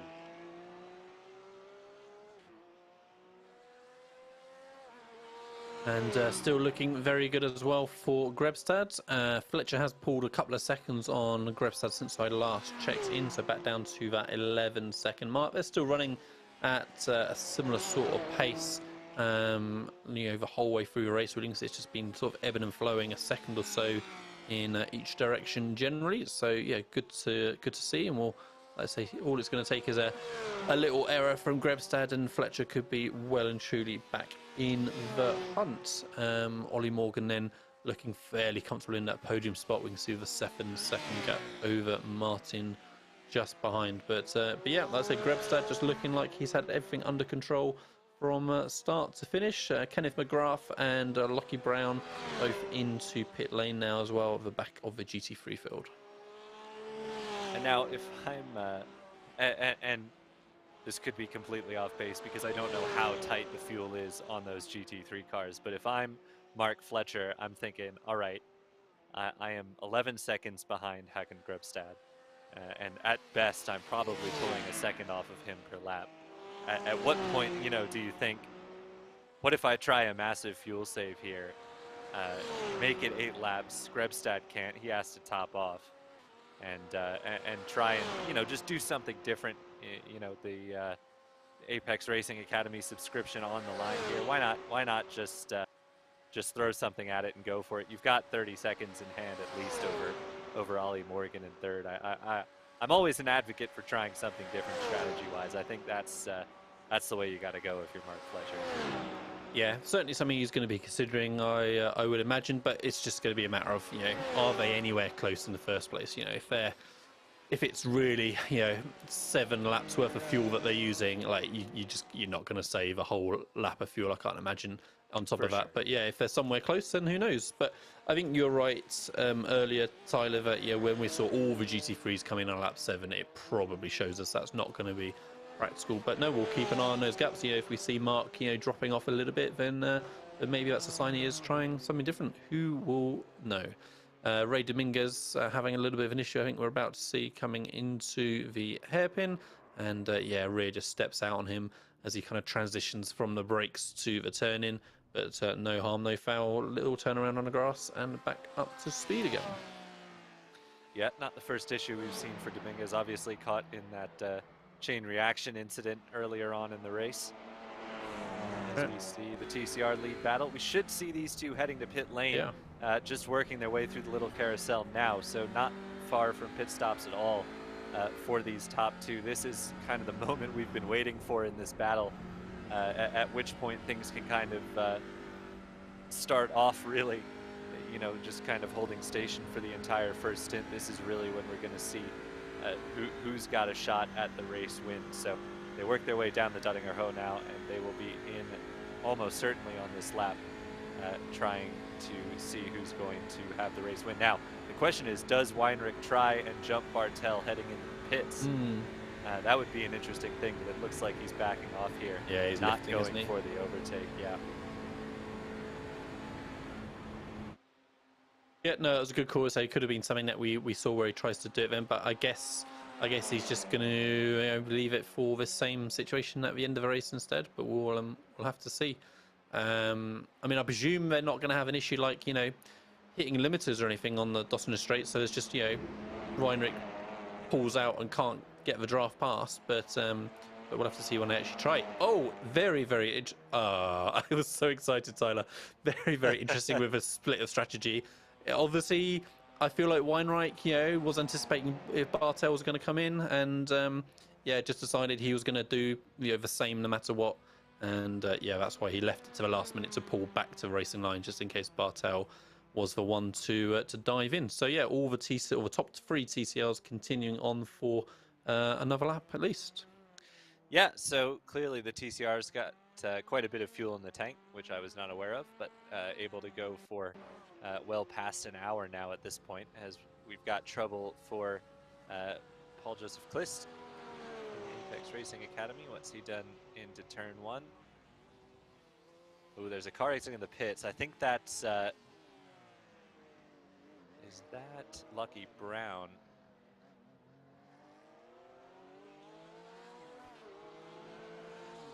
So Lucky gets alongside after the first corner. And Paul just backs off to let Lucky through. So Lucky out of the pits. That'll be his last stop of the day. Obviously, he made that stop after his lap one spin. So 2 pit stops down for Loki Brown.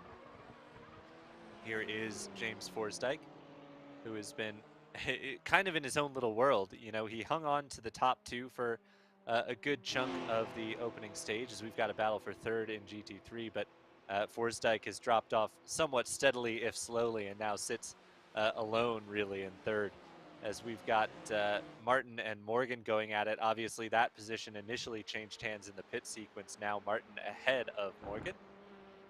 But back to James Forsdyke, who is, yeah, just kind of floating some 8 seconds back now of the race leaders. And Martin has made the move to pit lane.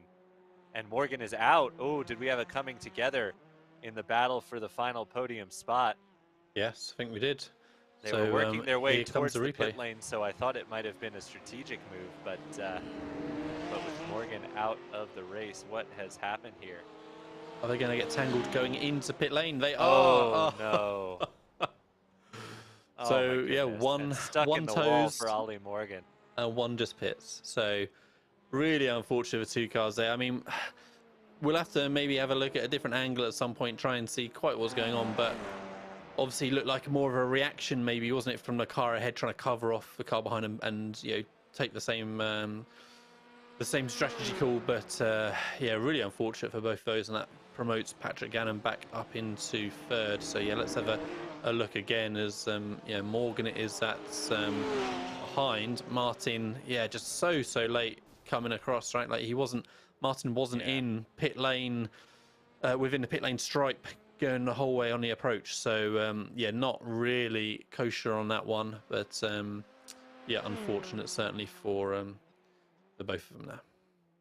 Yeah, you know, and you figure with all the GT3 cars needing to make that final stop, can't imagine anyone's taking tires at this point. So not sure why Morgan or Martin rather would even feel the need to cover off a stop. If anything, Morgan is going to be disadvantaging himself coming in early and adding more fuel without taking fresh tires, unless his pace it was just that much better than William Martin. But it's a tough break. Morgan is back out on track, I believe.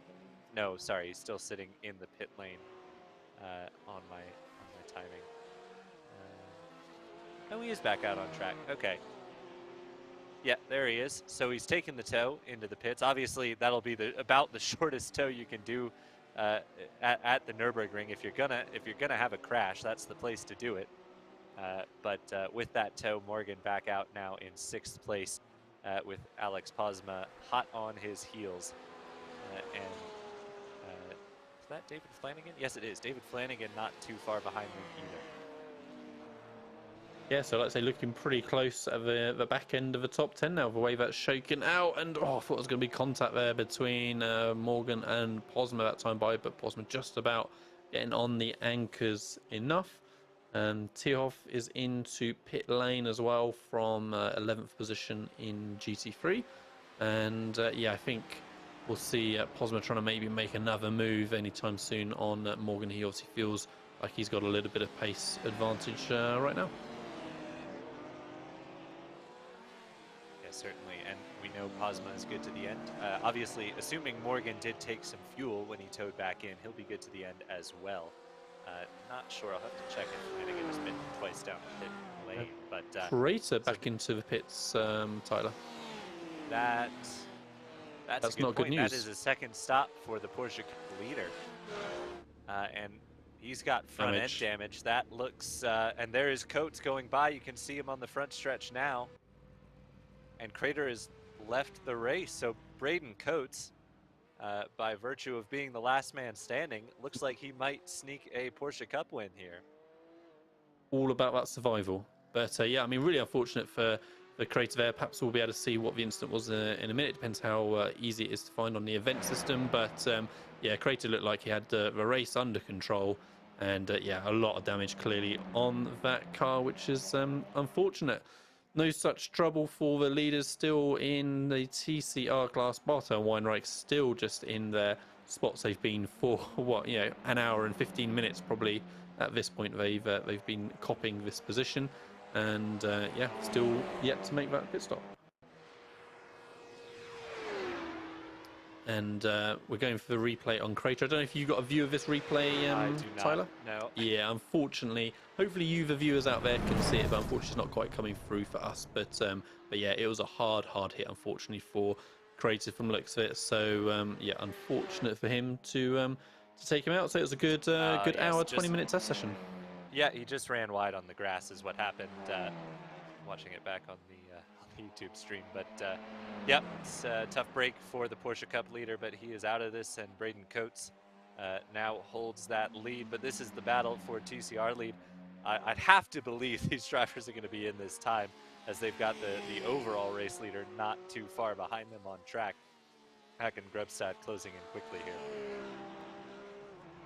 Yeah, that would make sense to use that as an opportunity to make their pit stop as well. But yeah, I mean, it seems like Bartow and Weinreich are surely going to pit at the same time, aren't they? So we'll have to wait and see how that develops. Grebstad still holding on to this 11-second lead over Fletcher. So that's really they're just locked in on kind of almost identical lap times ongoing. And again, in fact, looking at their last lap, just 600ths of a second between them last time by on an 8-minute lap is pretty crazy. Patrick Gannon trying to defend from Martin, is it that way around? And I thought it was going to be contact, and Martin just about avoids a hard impact with the wall there. So they're really pushing hard, trying to get by, as the leader does get by the TCRs just at the end of the Dutton Straight. But yeah, fortunate for Gannon and Martin there not to end up worse. Looked like it was going to be a bigger incident than it ended up being. Yeah, rather forceful pass there by Grebstad. You'd think he'd be a little more conservative with 11 seconds in hand, but really pushed his way through there. I think that was the Stefan Beloff S's there as they work their way through the TCR traffic. But we'll get a replay of tee-off here. Heading towards Flugplatz, doesn't get there though. Big spin, and now is that... Got a couple of similar looking BMWs, so I'm not sure who that was who nearly avoided him, or did barely avoided him. And now, so this is what I was thinking. Weinreich making the move as they head towards pit stops down the Dottinger Ho. He's going to potentially get ahead here, and this is what I was saying back when I thought they were pitting a lap before. You get the jump heading into the pits, and if you've been fuel saving this whole time, you might be able to gap him out of the pits as well and have a chance at breaking the toe once it all shakes out of the pit stop. So yeah, that looks like that's played out exactly as you had anticipated. Both cars into pit lane, gets it slowed down okay on the speed limiter as well. And yeah, all eyes going to be on who gets out of pit lane first. Like you say, for sure, Weinreich should have the quicker stop in the box. Let's see if that pans out. And Forstyke obviously in the background as there as well, we saw. Indeed, as we've got Morgan. Ooh, big chunk of curb in the same spot. Oh. And you really see on that one, it was just hitting that apex curb, wasn't it? As soon as that left front touched that inside curb, he was really going to struggle to keep that car under control. And Weinreich out. Oh, and Forstyke nearly, so well, that just shows you how costly it can be running in the race lead. And that's what I was trying to convey. Weinreich knew exactly what he was doing that stint, sitting behind Bartel, saving some fuel. And it looks like once this all shakes out, he's going to have somewhere north of a 5-second gap, which is certainly clear of toe distance. Add into the fact, Forstyke, who had a great stop there, might be pressuring Bartel here. This couldn't have worked out better for Moritz Weinreich. Yeah, like I say, really interesting that Forsyth has closed so much on Bartel as well, not just that Weinreich has gapped him. So, like you say, that's what seems to have made the difference. That running order all for a race. I'm still, I mean, you don't want to start playing cat and mouse too much, is the thing, I guess, especially when Forsyth was 5 to 10 seconds behind most of the race. But I'm kind of surprised that Bartel was just happy just to let Weinreich sit there the whole time. And like you say, we kind of knew what was going to end up happening. William Martin then in pit lane for those repairs at the minute, I see as well. But yeah, Patrick Gannon then looking pretty comfortable in that third position for now. But yeah, Forsyth and Bartel very, very close still as they work their way through the GP circuit. Forsyth really laying the pressure on, but doesn't make the move happen. At the top of the hill. Interesting with the Veloster here. Seemed to kind of fall off towards the end of that first stint, but obviously a shorter stop. So maybe Forsyth was saving some fuel the whole way through there. It could well be. And now he's putting the pressure again on Bartel as they head towards the chicane at the end of the straight. And we've got more GT3 pit stops from Martin and Jaquez. So GT3 drivers making their way in for the last time, and that promotes Posma up to 4th place.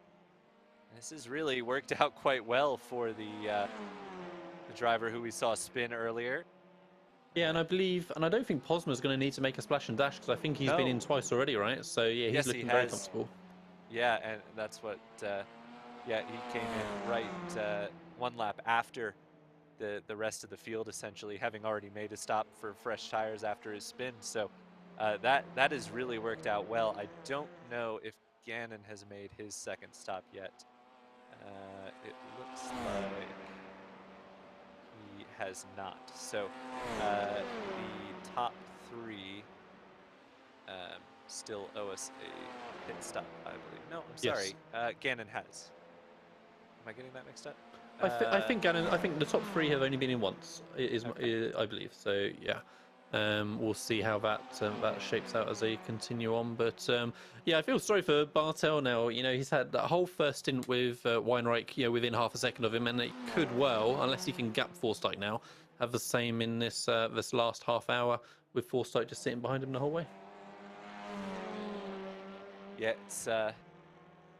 it'll be interesting. It does look as though those two have closed the gap to Weinreich, just looking at the gaps on the timing tower. Down under 4 seconds now, Weinreich to Bartel, but obviously that'll change as they work their way through this 15.5-mile circuit. As Tihoff falling back a spot to Ray Dominguez here. Tucks back into the toe, but with the damage on that BMW, it's going to be tough to get any sort of straight line speed out of it, even in Dominguez's toe. And they're getting to the end of the straight now, so that's a spot lost for Martin Tihoff as they come up on one of the lower running TCR cars.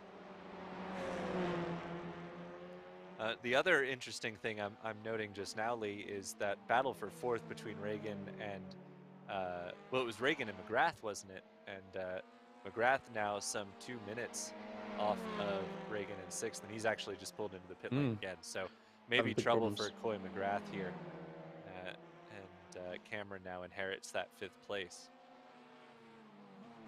Yeah, no, I think so. Like I say, for sure, he's had a tricky last sort of 10-15 minutes or so. But yeah, so still looking pretty close in the TCRs. Obviously, our closest class that we have in the field with the top 3 all within 5 seconds of each other. So that is awesome to see. Still pretty close in the GT3s, to be fair, as well, between Posma and Flanagan, just a couple of seconds between them. So I dare say we might see something develop there as time goes on a little bit more as well. And let's have a quick look at our instant now for Coy McGrath in the Audi RS3. And is he just going to get tagged by the GT3 behind, or is he going to lose it all himself in the carousel? Runs out of road, Tyler, just as we've been discussing with the TCRs, but fortunately keeps it out of the wall, it seems, and yeah, no harm, no foul. Yeah, so not sure what caused that 2nd pit stop for him. That certainly wouldn't be enough damage to do it, but I think anyone who's driven this track enough has done that, pop out a little too early of the little carousel and just run out of road there. So trouble for Coy McGrath. He is back on track now, but with that second lengthy pit stop, or run down the pit lane. But just a thought, Lee. Do we know if there is an incident on this? Stand by. Let's find out. Oh, has clissed hard into the retaining wall there and stuck within it. He's going to drop down the order there. It is a 15x. Yes, 15x limit for a drive-through. I am betting that Coy McGrath hit that incident limit. Yeah, good shot. What that and was. Then it's an additional drive-through every 8 after that, which really isn't that many, to be fair. So yeah, like I said, we could well see a couple of people getting caught out. No, good spots. We've got another replay here. This is Lucky Brown. Just on the GP circuit, heading on to the Nordschleife. Ooh, carried a bit too much there. And just a touch of the wall. Gets back going without any issue. Ooh, that was wide there from Bartel. Both of them pushing hard, both Bartel and Forsdyke, but Bartel getting edgy. Here's race leader Hakan Grebstad, whose lead has continued to eke away. Well, last time around Fletcher closed in, but it's still higher than I remember it being, so I'm willing to bet that this lap Grebstad is going to be the quicker driver, as he found 2.5 seconds off of his previous lap. We'll see what Fletcher does in around about 12.5 seconds. Yeah, and just looking at those TCR gaps, Bartel is closing on Weinreich, so he's pulling Forsdyke along.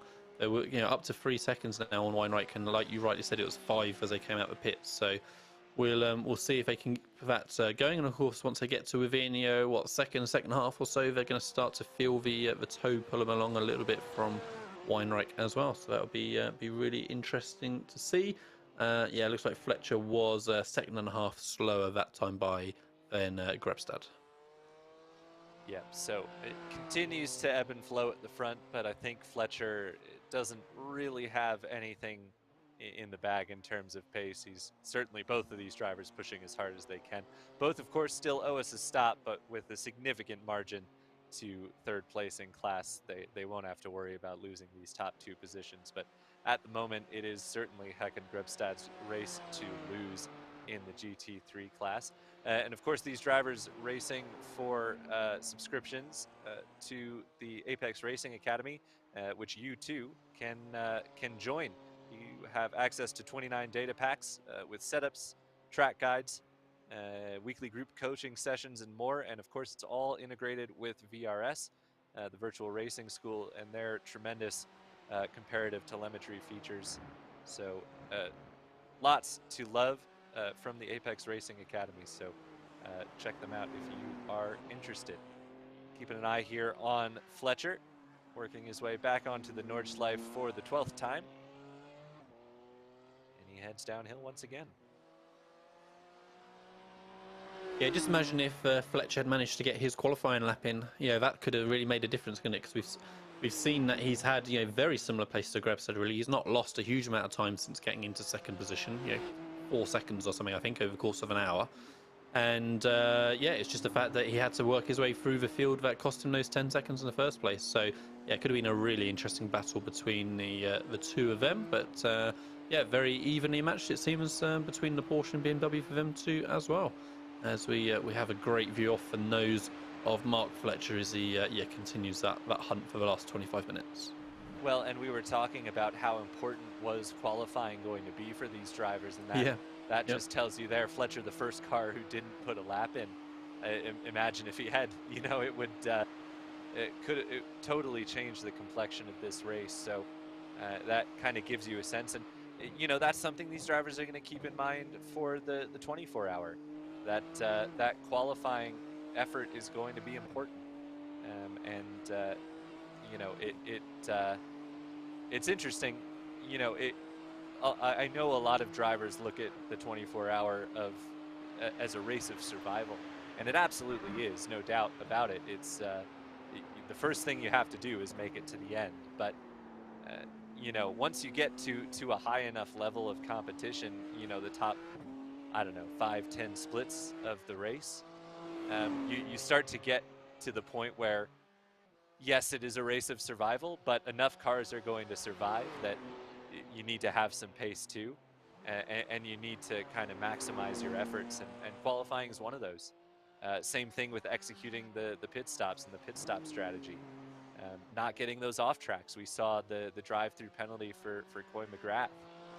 They're you know, it's still about survival, but there are so many more factors that come into it once you get to those higher splits, as far as uh, you actually have to race now, and you have to kind of maximize your efforts, because it's not just about making it to the end if you want to get a good finishing position.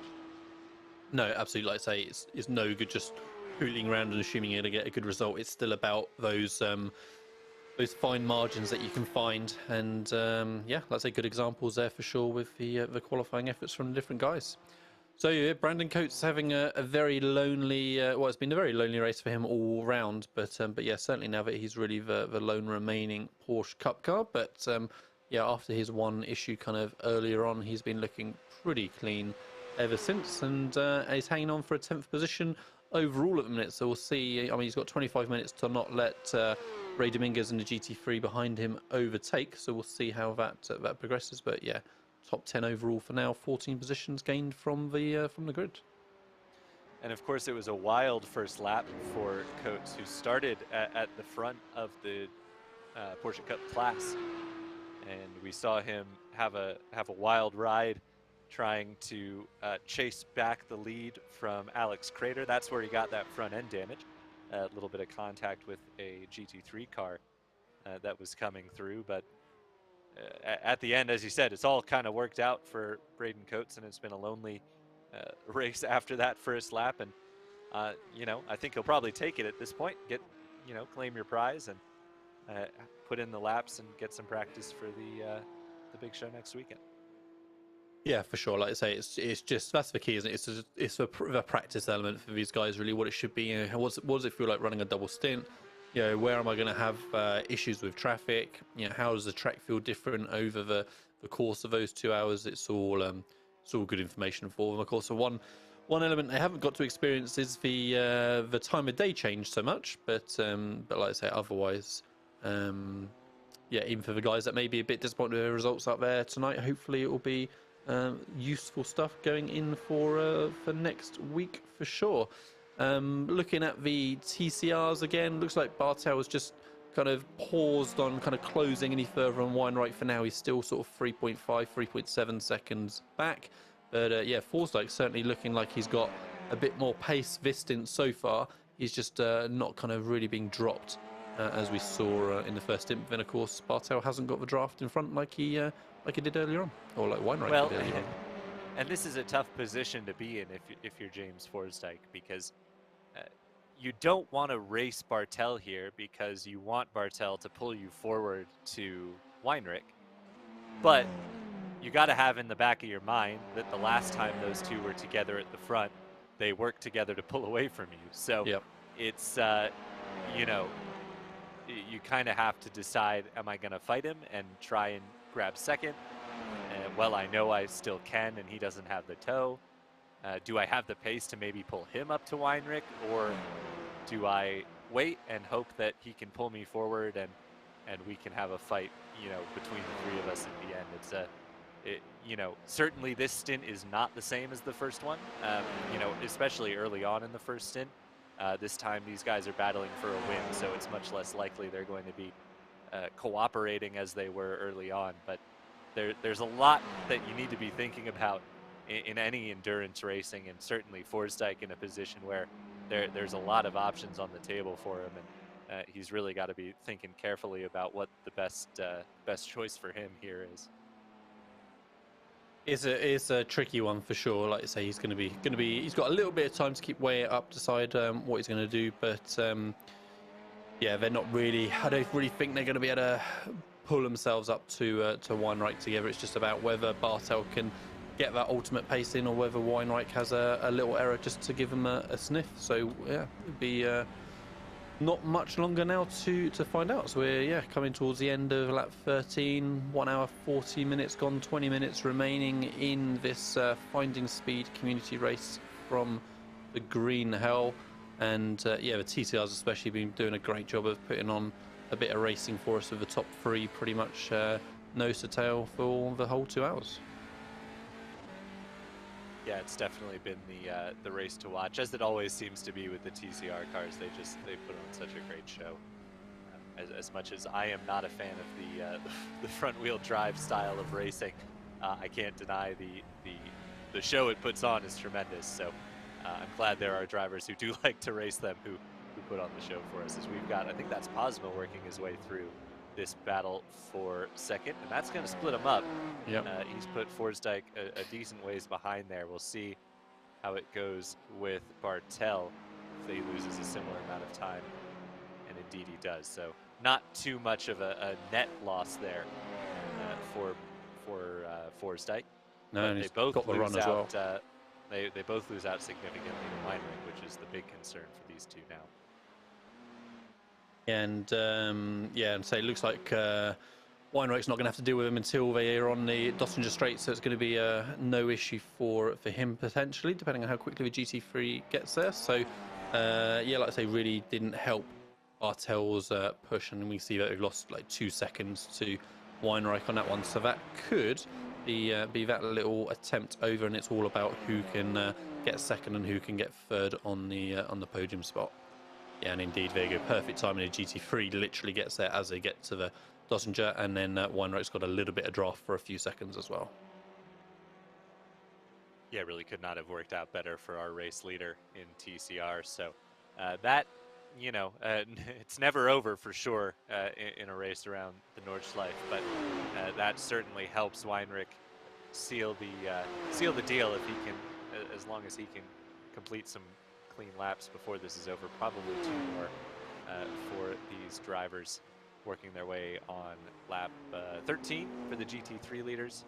It's lap 12 for the TCRs of what we expect to be 14 and 15 respectively. And so we saw there that Dominguez has indeed got past Brendan Coates, so that's just taking Coates out of the top 10 position overall. Tishov maybe having another incident. Yeah, there we go, just losing the rear of the car, and a little tap into the wall as well. So he's had a little bit of a tough time out there, fair bit of damage on the car at different times. But he's in the pit lane at the minute taking repairs. But there is Dominguez in the top 10 now with Coates 11th overall. Yeah, Tia fortunate not to lose his hood there, as he'd just gotten it put back on at the pit stop previously. So just a lighter contact with the wall there. But yeah, Dominguez now working through, I want to say, I think that's Cameron in 5th in TCR. The 13 car there, just working his way forward. Next car ahead on the road is Fernando Torres in 9th place in class and overall. He is he's about a minute up the road, so not something that Dominguez can. There's nothing Dominguez can do to close that gap. He'll need some help from Torres, but still pressing on, working past the traffic. Once again, we've got all 3 classes entered today in the shot there, so that's nice to see, especially with only 1 Porsche Cup car still running. Good to get a glimpse of everybody.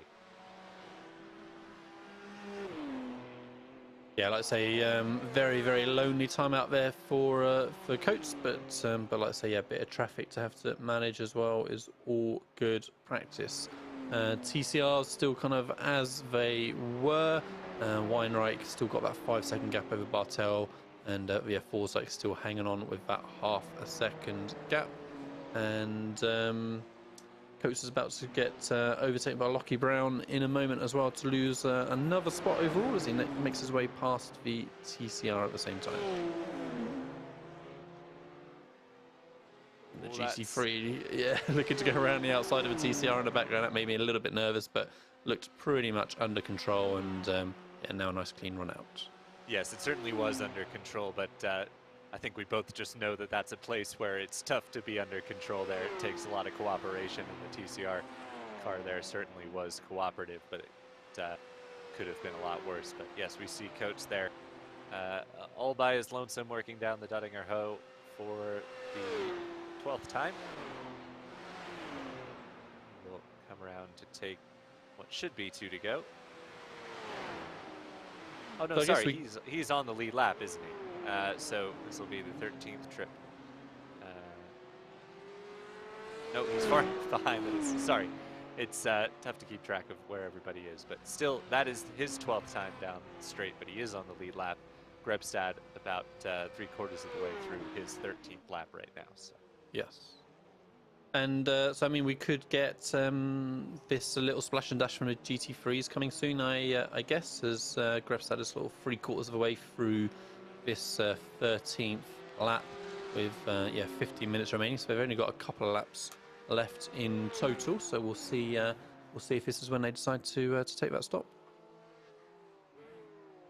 Yeah, definitely going to be interesting. Or perhaps Grebstad and Fletcher both knowing that they have the big gap back have been saving.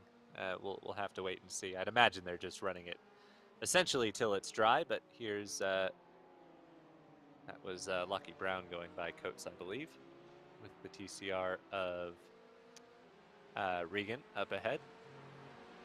Yeah, I mean, it looks like Grebstad and Fletcher's been running sort of similar lap times really to what they did in the first stint. So I'm not seeing like a big drop off of 4 or 5 seconds off a lap or anything like that. So we'll see.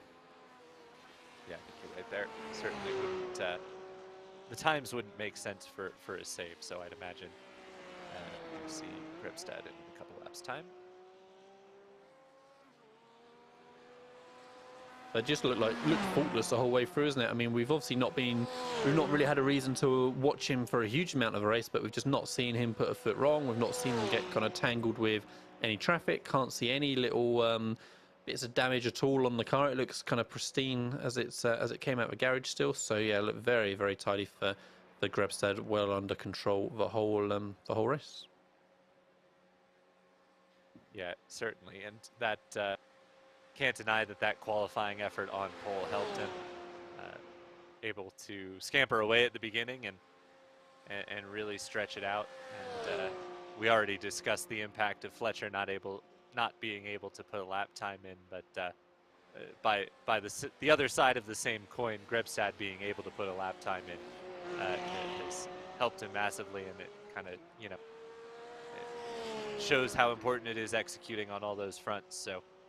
Great effort by Grebstad, and he will start his 14th lap with just under 14 minutes to go. So looking at certainly going to be a 15-lap race. He won't have gotten the white flag here. As we see this battle continuing for second, although Bartel has started to gap Forsdyke a little bit. Just under a second now, the gap second to third, with Forsdyke just barely hanging on in the toe of Bartel up ahead as they work their way up the hill, with another GT3 car rapidly approaching in the background. Looks like another BMW, I think. Yeah, just misses the apex a little bit on that one, does Forsdyke as well. So he kind of did gain a fair amount in that draft on that long run, but it just didn't help him then once he actually got to the next sequence to continue closing that gap. But yeah, GT3 is going to be looking to make his way past anytime soon as well. Yeah, this is Stefano Coco, I believe, and this is the toughest spot on the track to catch slower traffic, because you enter a sequence of corners that really only have one line, and there's no straights between them to use the advantage of the power in that GT3 car. So tough place for Coco to catch them, but he's through now on both of them, and everyone lives to fight another day. So not an issue there, but certainly it could be in a 24-hour race. It's not where you want to find traffic. No, absolutely. And yeah, there's going to be more traffic out there as well next week, so the guys aren't going to have the opportunity so much to sort of pick and choose when their real moments are going to be. So again, it's a good opportunity now to well, I could wait, 30 seconds. I've got nobody around me, and then I'll make the move. But actually, that's just not how it's going to be for the real thing. So you want to, get a feel for really where's safe, where's appropriate. What the racing lines of the slower classes are going to be, how you can make those moves, and get them done. So yeah, pretty clean through there. It didn't cost anyone too much time, it seemed, and say Forsdyke, still just about keeping a touch of draft to keep his claws in to go ahead. And So let's we've see what got happens again. trouble for Gannon here. Ooh, just carried a bit too much speed. Oh, And that was ooh, unlucky. yeah, caught the, well, dropped off the edge of the curb there. Don't high side it. Oh, he's good. All right. But you make a really good point there, Lee.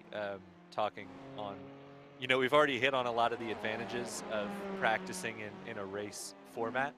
But one of the advantages that you can get, and really, I think is often overlooked in practice, but it is tremendously important, is practice driving off of the racing line. Especially for these endurance races, obviously you want to maximize your 1 lap pace and how quick you can go driving on the racing line.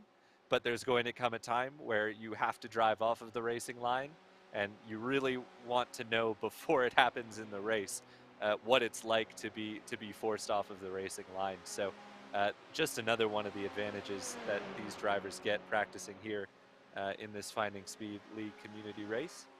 Sure. And is really going to pay dividends come next weekend.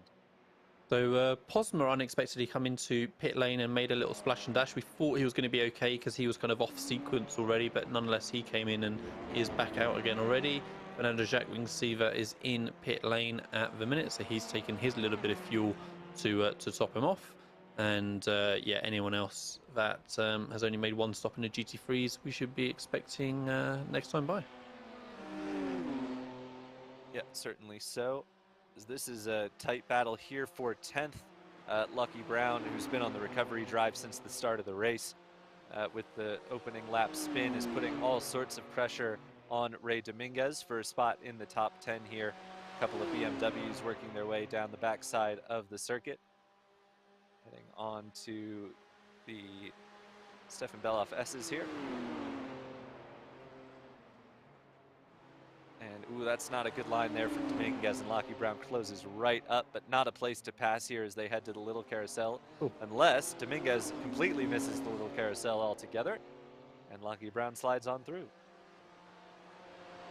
So yeah, whether that was just a little bit of pressure or whether Dominguez just decided actually he didn't want any of it and just kind of decided to allow him that line, not quite sure, but either way, that gets Lucky Brown into that 10th spot then, and Dominguez seemingly settling for 11th position. Closing minutes, 8 minutes remaining on the clock, and the leader is about just over halfway through his lap, so we're going to have a good few minutes of his final lap after the 2-minute timer, of course, or 2-hour timer, 2-minute timer. Wow. But yes, I still just in these closing moments for the GT3 class, especially Forsdyke's just got himself back within that half-second window again, so he did manage to close a little bit through the last section of the Nordschleife, but the guys overall are still about 5 seconds back from Weinreich, so they're just not quite being able to claw their way back onto to the leader. And let's say Weinreich just played it exactly right, didn't leave us tactics before the pit stops, and worked out beautifully for him, it seems. Yeah, and the problem for Weinreich is he'll be hoping Bartel isn't in his split next weekend, because he'll know he can't play the same trick twice. Now that Bartel is wise to it, but certainly it's worked a treat for him here today, and he'll be looking to nab that top spot once the 2-hour timer is up, as will this driver, Håkon Grebstad, who has been out front the entirety of this race. He has not been usurped from that top spot, even in the pit sequence. So really tremendous effort from Grebstad here. And we expect to see him duck down pit lane for that splash of fuel, but no reason to think that would cost him anything in terms of finishing position. not too long now to go in this lap. This race is really flown by, Lee. It's you know, certainly just 2 of 24 hours next weekend, but it's gone awful quick this time. Yeah, absolutely. And let's say, fortunately, we've had some good little battles to keep us entertained as we go through, and also, you know, again, the fact that we have the 24-hour race to consider, it's given us a different angle on the commentary, which is good for us as well. And like I said, and same for the drivers, obviously, a different angle for the drivers to consider as well. Right, so Grebster then working his way down the Dossier. We're obviously expecting him to come in for his splash and dash. We'll see if he actually does it though. Fletcher has dropped a few seconds in this lap, by the way, so he's down to 16 seconds back now, when he had been fairly consistently between sort of 11 and 12. So yeah, not such a great lap for Fletcher, or an amazing one for Grebstad. One of the two. Let's see if he heads into pit entry. Should do. He has just looked planted in that Porsche. No sideways moments from Grebstad. He has been rock solid. And yes, indeed, he ducks for the pit lane. Now only need to make sure that Fletcher follows him in behind. And he's got a fair bit of front end damage, I think, has Fletcher, is it? Yeah, I think so, on the front right. So yeah, Fletcher in as well. So maybe he had a little bit of an issue that time by, possibly, but yeah, so both the leaders in. They've got a comfortable gap to Patrick Gannon behind, and so they should be off and away very soon as well.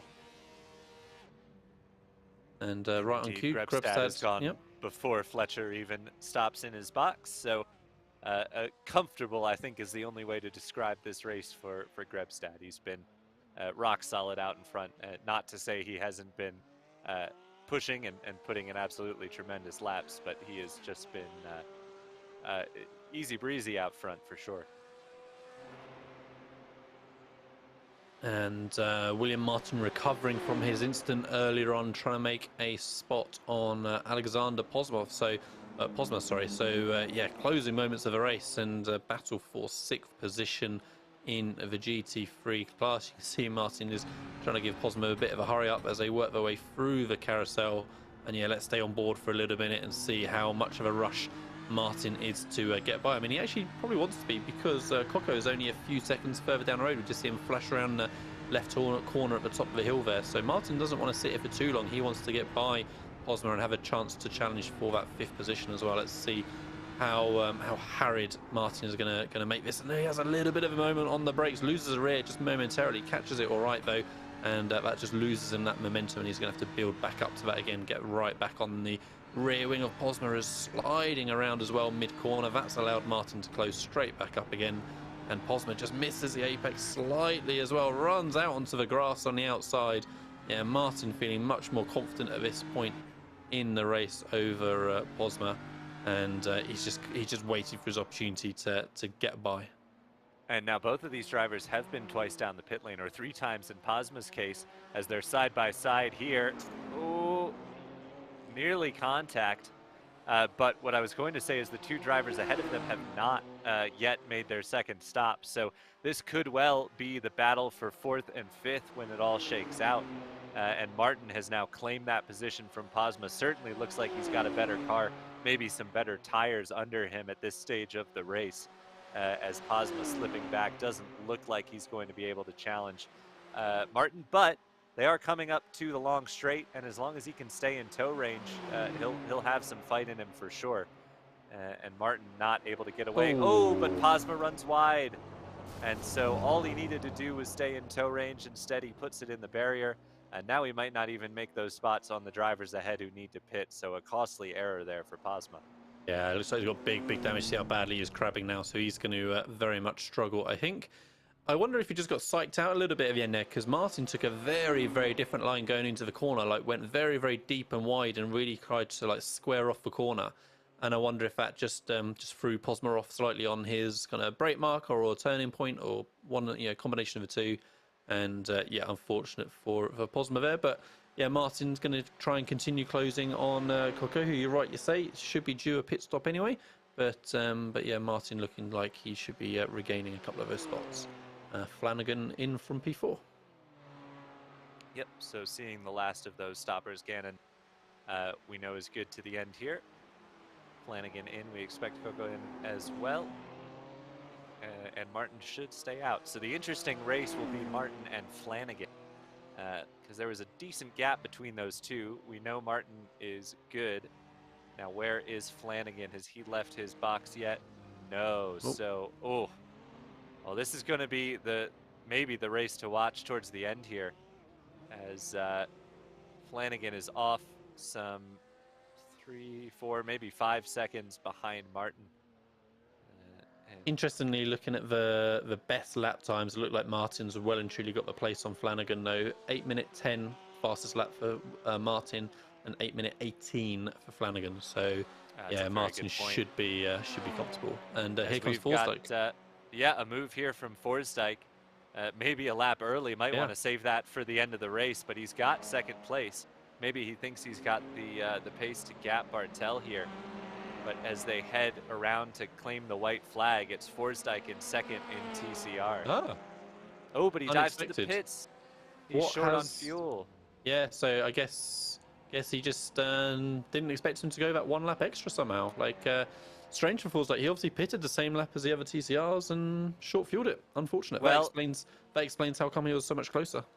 Yeah, that it certainly does. We saw him gain some 3 seconds in the pit stop, and clearly that was a miscalculation on his part. So he certainly gave Bartel a scare there going for the pass, but then dives into the pit lane. So shame for Forsdyke, but he was trying something. It nearly worked. There's trouble for Jaquez here. What's happened? So out of the pits. Didn't hit the the limiter, I think, as he pulled away, right? So I think that's speeding penalty for him there, unfortunately. Yeah, that's too bad. As we see, I'm showing Reagan off the track. Is he back on now? And here he is on replay. Reagan here.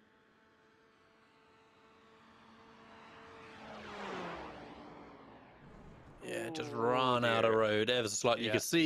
You could see that he knew it was coming. You know, it was just sort of dabbing on the brakes slightly, sort of mid corner, trying to get it tucked back in, but it was just too little, too late, unfortunately. So yeah, hard hit into the left-hand barrier there for Phil. That's a shame there, but he's got a significant gap back to Coy McGrath. If he can just hang on for one more lap, he'll secure that 5th place. But here we see Bartel. And our leader, Håkan Grebstad, who is, still pushing despite a comfortable lead on the last lap of the race. So I always like to see that because it makes more fun for us, but certainly a little risky there from Grebstad as he's catching some slower traffic. That is actually Phil Reagan there. But ducks to the inside without issue. That might be his last challenge before this one's over. Yeah, certainly seems like it. As you said, Grebstad pushing hard right to the last moment, ending up with 18-second gap up to this point on Mark Fletcher. So Mark gave it a valiant try to keep up with the pace of Grebstad, but it just wasn't possible in the end. And as you said, Tyler, you know, Grebstad's just looked very, very comfortable with that Porsche the whole time, isn't he? You know, the rear's not been moving around on him generally. He's been looking planted. He's been looking confident the whole way, and that certainly showed with the results that we're expecting to have in a minute or so as he works his way onto the Dössinger for the final time. Absolutely, and we've got trouble for Forsdyke here. What's happened to the erstwhile 3rd place runner? Ooh, carried a lot of speed there and hard into the wall. He's still got 3rd place for now. Cameron's a ways back. Does well to back out of the way of that oncoming GT3 car. At least someone today is paying attention to their relative. But yeah, Forsdyke still in 3rd at the moment, but with some front end damage now.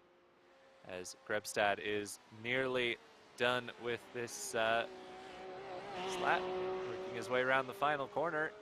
And Håkan Grebstad is going to claim the win here for Ignium Motorsport in the Finding Speed Green Hell Community Race. Yeah, great job from Grebstad. Like I say, had it under control the whole race long. He looks very, very happy with his performance as well. And say, Yeah, great, great. What we a double stint in the real 24-hour event. So excellent job, Mark Fletcher. Then just staying behind the TCR as they come over the line. And like I say, yeah, if you can get that qualifying lap in, it's a race of what could have been maybe for Fletcher on that one. Yeah, showed very, very good pace all the way through. And some donuts at the exit of turn 1 for Grebstad. Well earned, of course. Getting a celebratory flash from Fletcher there. He knows he had nothing for him. And yeah, a happy Hacken Grebstad. It's going to be Coates who eventually crosses the line second, or first, excuse me, in Porsche Cup as Hugaveen is going slow. And is pretty much missing the front half of that car almost. So yeah, really he might be out of fuel not doing good. here. He's crabbing badly, so it may just be the damage, but could also be a little shy on fuel as we see Gannon. A distant third place, it must be said, in GT3 and overall. Now onto the straight.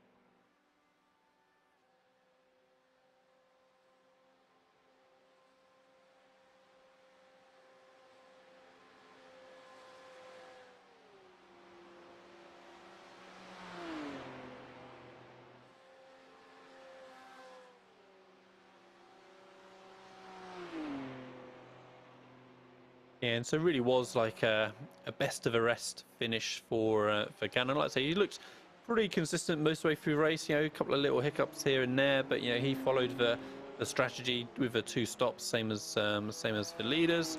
But yeah, like I say, just not quite having the ultimate pace of him. But yeah, congratulations to Patrick for the final podium spot in the GT3 class there. Yeah, certainly nothing to be too upset about. A podium never hurts, and good practice regardless for the big race next week. Here is your TCR leader, Weinrich. Can't afford to take it easy with just 6.5 seconds back to Chris Bartel, but definitely a more comfortable second stint than his first stint behind the other Audi driver.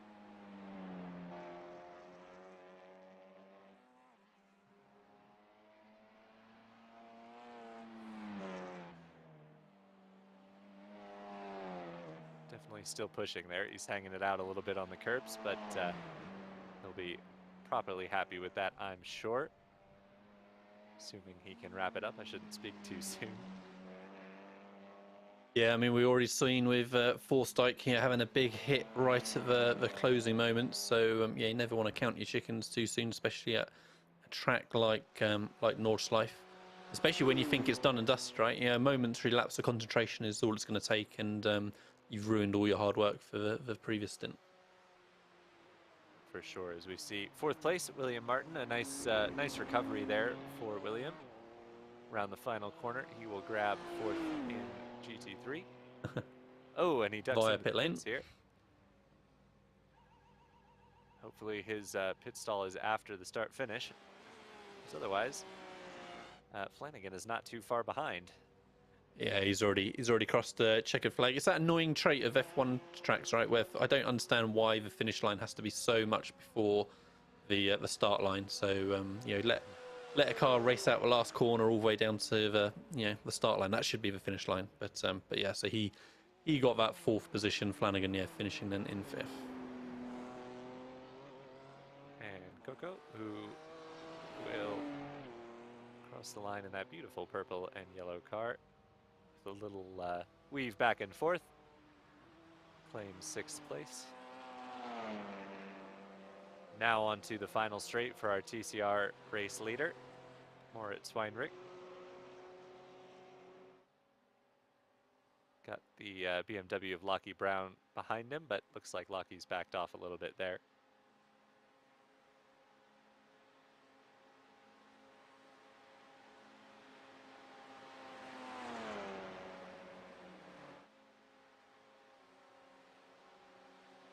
And we see Bartel's dropped off a lot on this lap as well. So yeah, 12.5 seconds back now.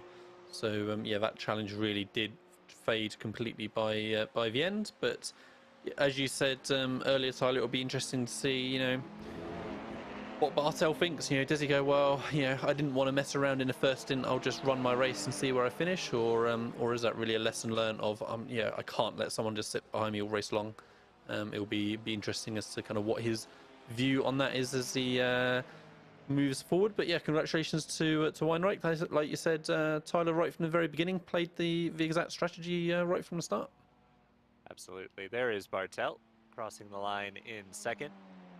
It is still Forsdyke ahead of Cameron by a decent margin, though time still to go on the clock.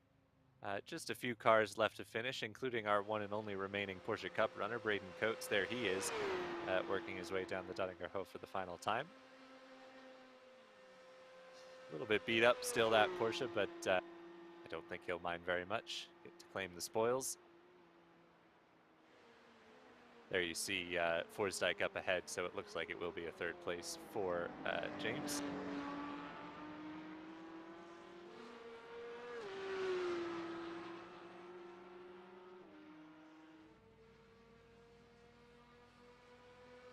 And it is a win for Braden Coates, so one more car still to cross the line. That's Craig Cameron.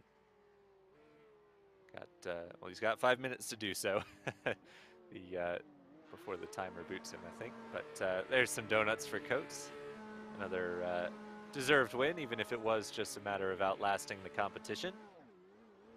No, well, yeah, congratulations to all three class winners. Grebstad in the GT3, Coates in the Porsche Cup, and Weinreich in the TCR. Once Cameron has completed his final lap, then we'll be able to bring up the results officially for you on screen. But in the meantime, we have Hakan Grebstad and Mark Fletcher waiting for us for driver interviews. So let's bring in Grebstad first of all, after taking that, dominant win. But in the end, he did have Mark Fletcher kind of pressuring him pretty much, for the sort of 3/4 of the race. Evening, Hakan, congratulations on your victory. I mean, from where we were, it looked like you had things well under control. The car looked planted, you looked confident. Is that how it felt on your side? Yeah. Once I got the gap, it just opened up. I had a few moments where it was a bit sketchy, but yeah, the car itself was really really good. It seemed to be better in the corners than the BMW. And how did that line up with your expectations? I mean, were you expecting the car to behave the way it did? Did you have any kind of unexpected issues with sort of car setup or balance, or like maybe how the track kind of evolved during the 2 hour stints, or did it all feel like it really went to plan? No, it all went really really well. The only thing was the tires started to go in the last like 2 or 3 laps, but it was not too hard to control. I'm not sure what the percentage was at the end there, but yeah, down to 30-31 on the rears. So yeah, definitely a little sketchy at the end, but all in all good. And did you really have any kind of sketchy moments during the race? I mean, we obviously didn't watch a huge amount of you because you weren't generally involved in battles, but each time we did, again, it looked well under control. Any kind of scary moments with traffic or anything, or all pretty clean all the way through? Yeah, I had a few close calls where I mounted a few curbs that I wasn't supposed to. So yeah, a few moments, but all in all, somewhat controlled. And so, obviously, I'm making the assumption that you're planning on running the 24-hour next week. I mean, what split are you going to be running, and have you got any real kind of changes of kind of plan or strategy that you think you're going to take away after running tonight?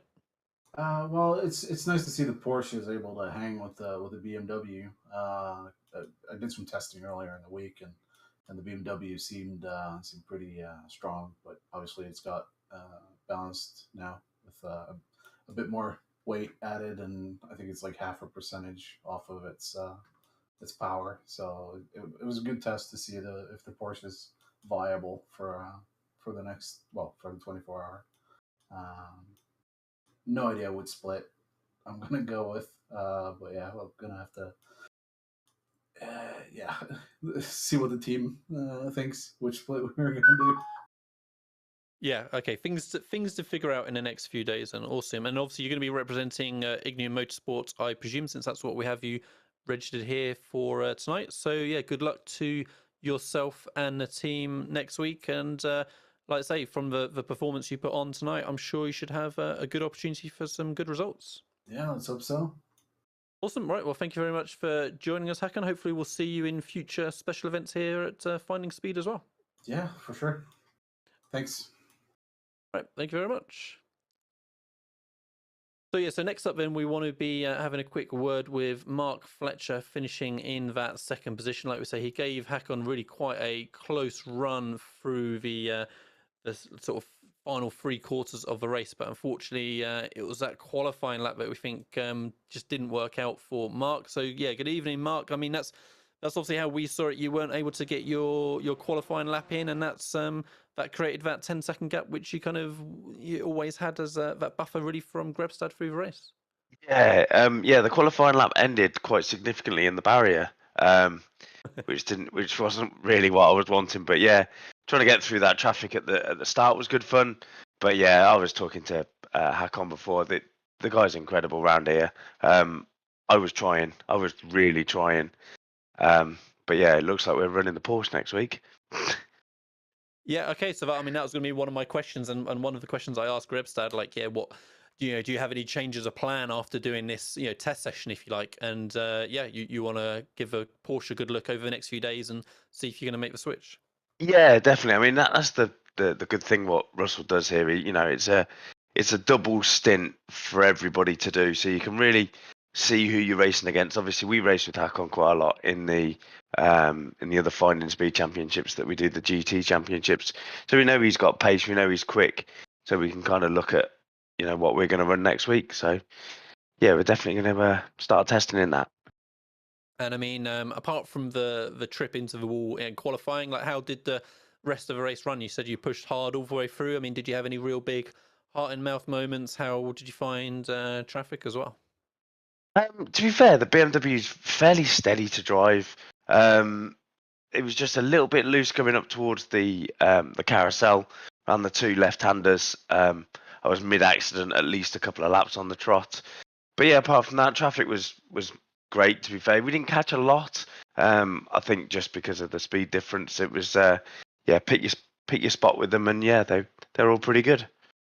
Awesome, good to hear. Well, hopefully it will be as straightforward in the 24-hour in a few days as well. Do you know which time split you're going to be running next week? We normally do the main one, which I think is going to be 1 o'clock again. Aiming for sort of third or fourth split with the team that we'll be putting in. Awesome.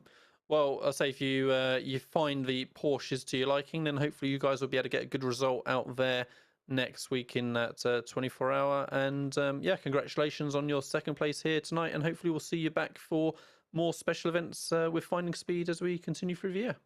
Brilliant. Thanks a lot. Cheers, Lee. Thanks, Mark. Bye-bye. Cheers. Bye-bye. Well, we actually only had those two drivers come for interview, Tyler. So yeah, great to speak to both Hakon and Mark for P1 and P2 in GT3. Sounds like they were both really happy with how the night went, and say good prep as we suspected for next week. Yeah, if we could just pull the results up, make sure everybody gets their recognition before we close out here. But yeah, great to hear from those two. They really were kind of the class of the overall field for sure. And there are your results. Hakan Grebstad grabbing the win from Mark Fletcher as we talked to both of them. Rounding out the overall podium was Patrick Gannon and David Flanagan in fourth, William Martin in fifth, Stefano Coco in sixth, Loki Brown in seventh, Ray Dominguez eighth, Fernando Torres in ninth, and Braden Coates did actually end up in the top 10 overall as he claimed the win in the Porsche Cup class. He finished ahead of Alexander Posma, who must have had more trouble on that last lap. Paul Klist, who I believe we saw buried in the retaining wall there as well, had some issues. Moritz Weinrich won the TCR class ahead of Chris Bartel and James Forsdyke. Craig Cameron was fourth in that class and 16th overall. Then it was Fernando Jaquez ahead of Phil Reagan, the fifth of the TCRs. Behind them were Coy McGrath in sixth for TCR. Then it was some more GT3s, Brett Crouch, Martin Tayoff, Marijn Hugaveen, Kenneth McGrath in 23rd, Ollie Morgan in 24th after running well early on. Alex Crater was led for a while in the Porsche Cup class, but comes home 25th after a crash. Luca Thingard in 26th, a TCR, then Cameron Culverwell and Louis Westover. And rounding out the field, Simon Chester, we saw have major contact. Nathan Richardson, David Johansson, Alfie Morum, Oystein Herfjord, and Cole McCroot rounded out the field. But yeah, that'll do it for us here from the Finding Speed Green Hell Community Race. Really a great great practice and great fun for us to watch. Glad we had some battles on track. It was quite fun. Not the end of the racing action coming your way in the near future on Apex Racing TV, though. Tomorrow night in the for you European time zone folks, we've got the ARL Mazda Cup round 11 at Hockenheim, and that'll be followed up by tomorrow night for those of us in the U.S. the Rikmatech World Challenge round 6 at Watkins Glen. Tuesday night, it's the ARL GT3 Trophy, so if you're a GT3 fan tuning in, round 2 at Watkins Glen. And then we head to the weekend for some more great racing coming your way. But that'll do it for us here at Apex Racing TV. Please give this video a like and give us a subscribe on YouTube if you're so inclined. You can also follow us on any of your favorite social media channels at Apex Racing TV. But for now, that'll do it for myself, for Lee Thompson, and John Robertson in production. Thank you so much for watching, and we'll see you next time.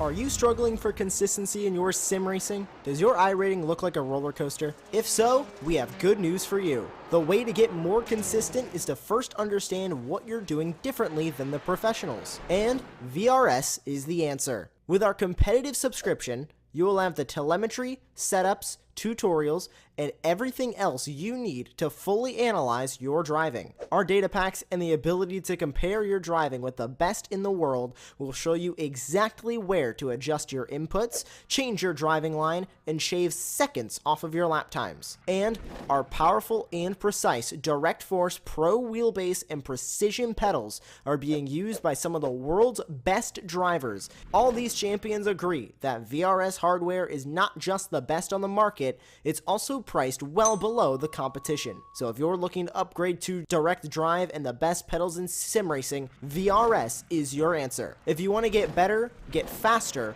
and make it happen sooner rather than later, you owe it to yourself to find out why so many people are switching to VRS. You'll be so glad that you did. Visit www.virtualracingschool.com and learn why the best use VRS.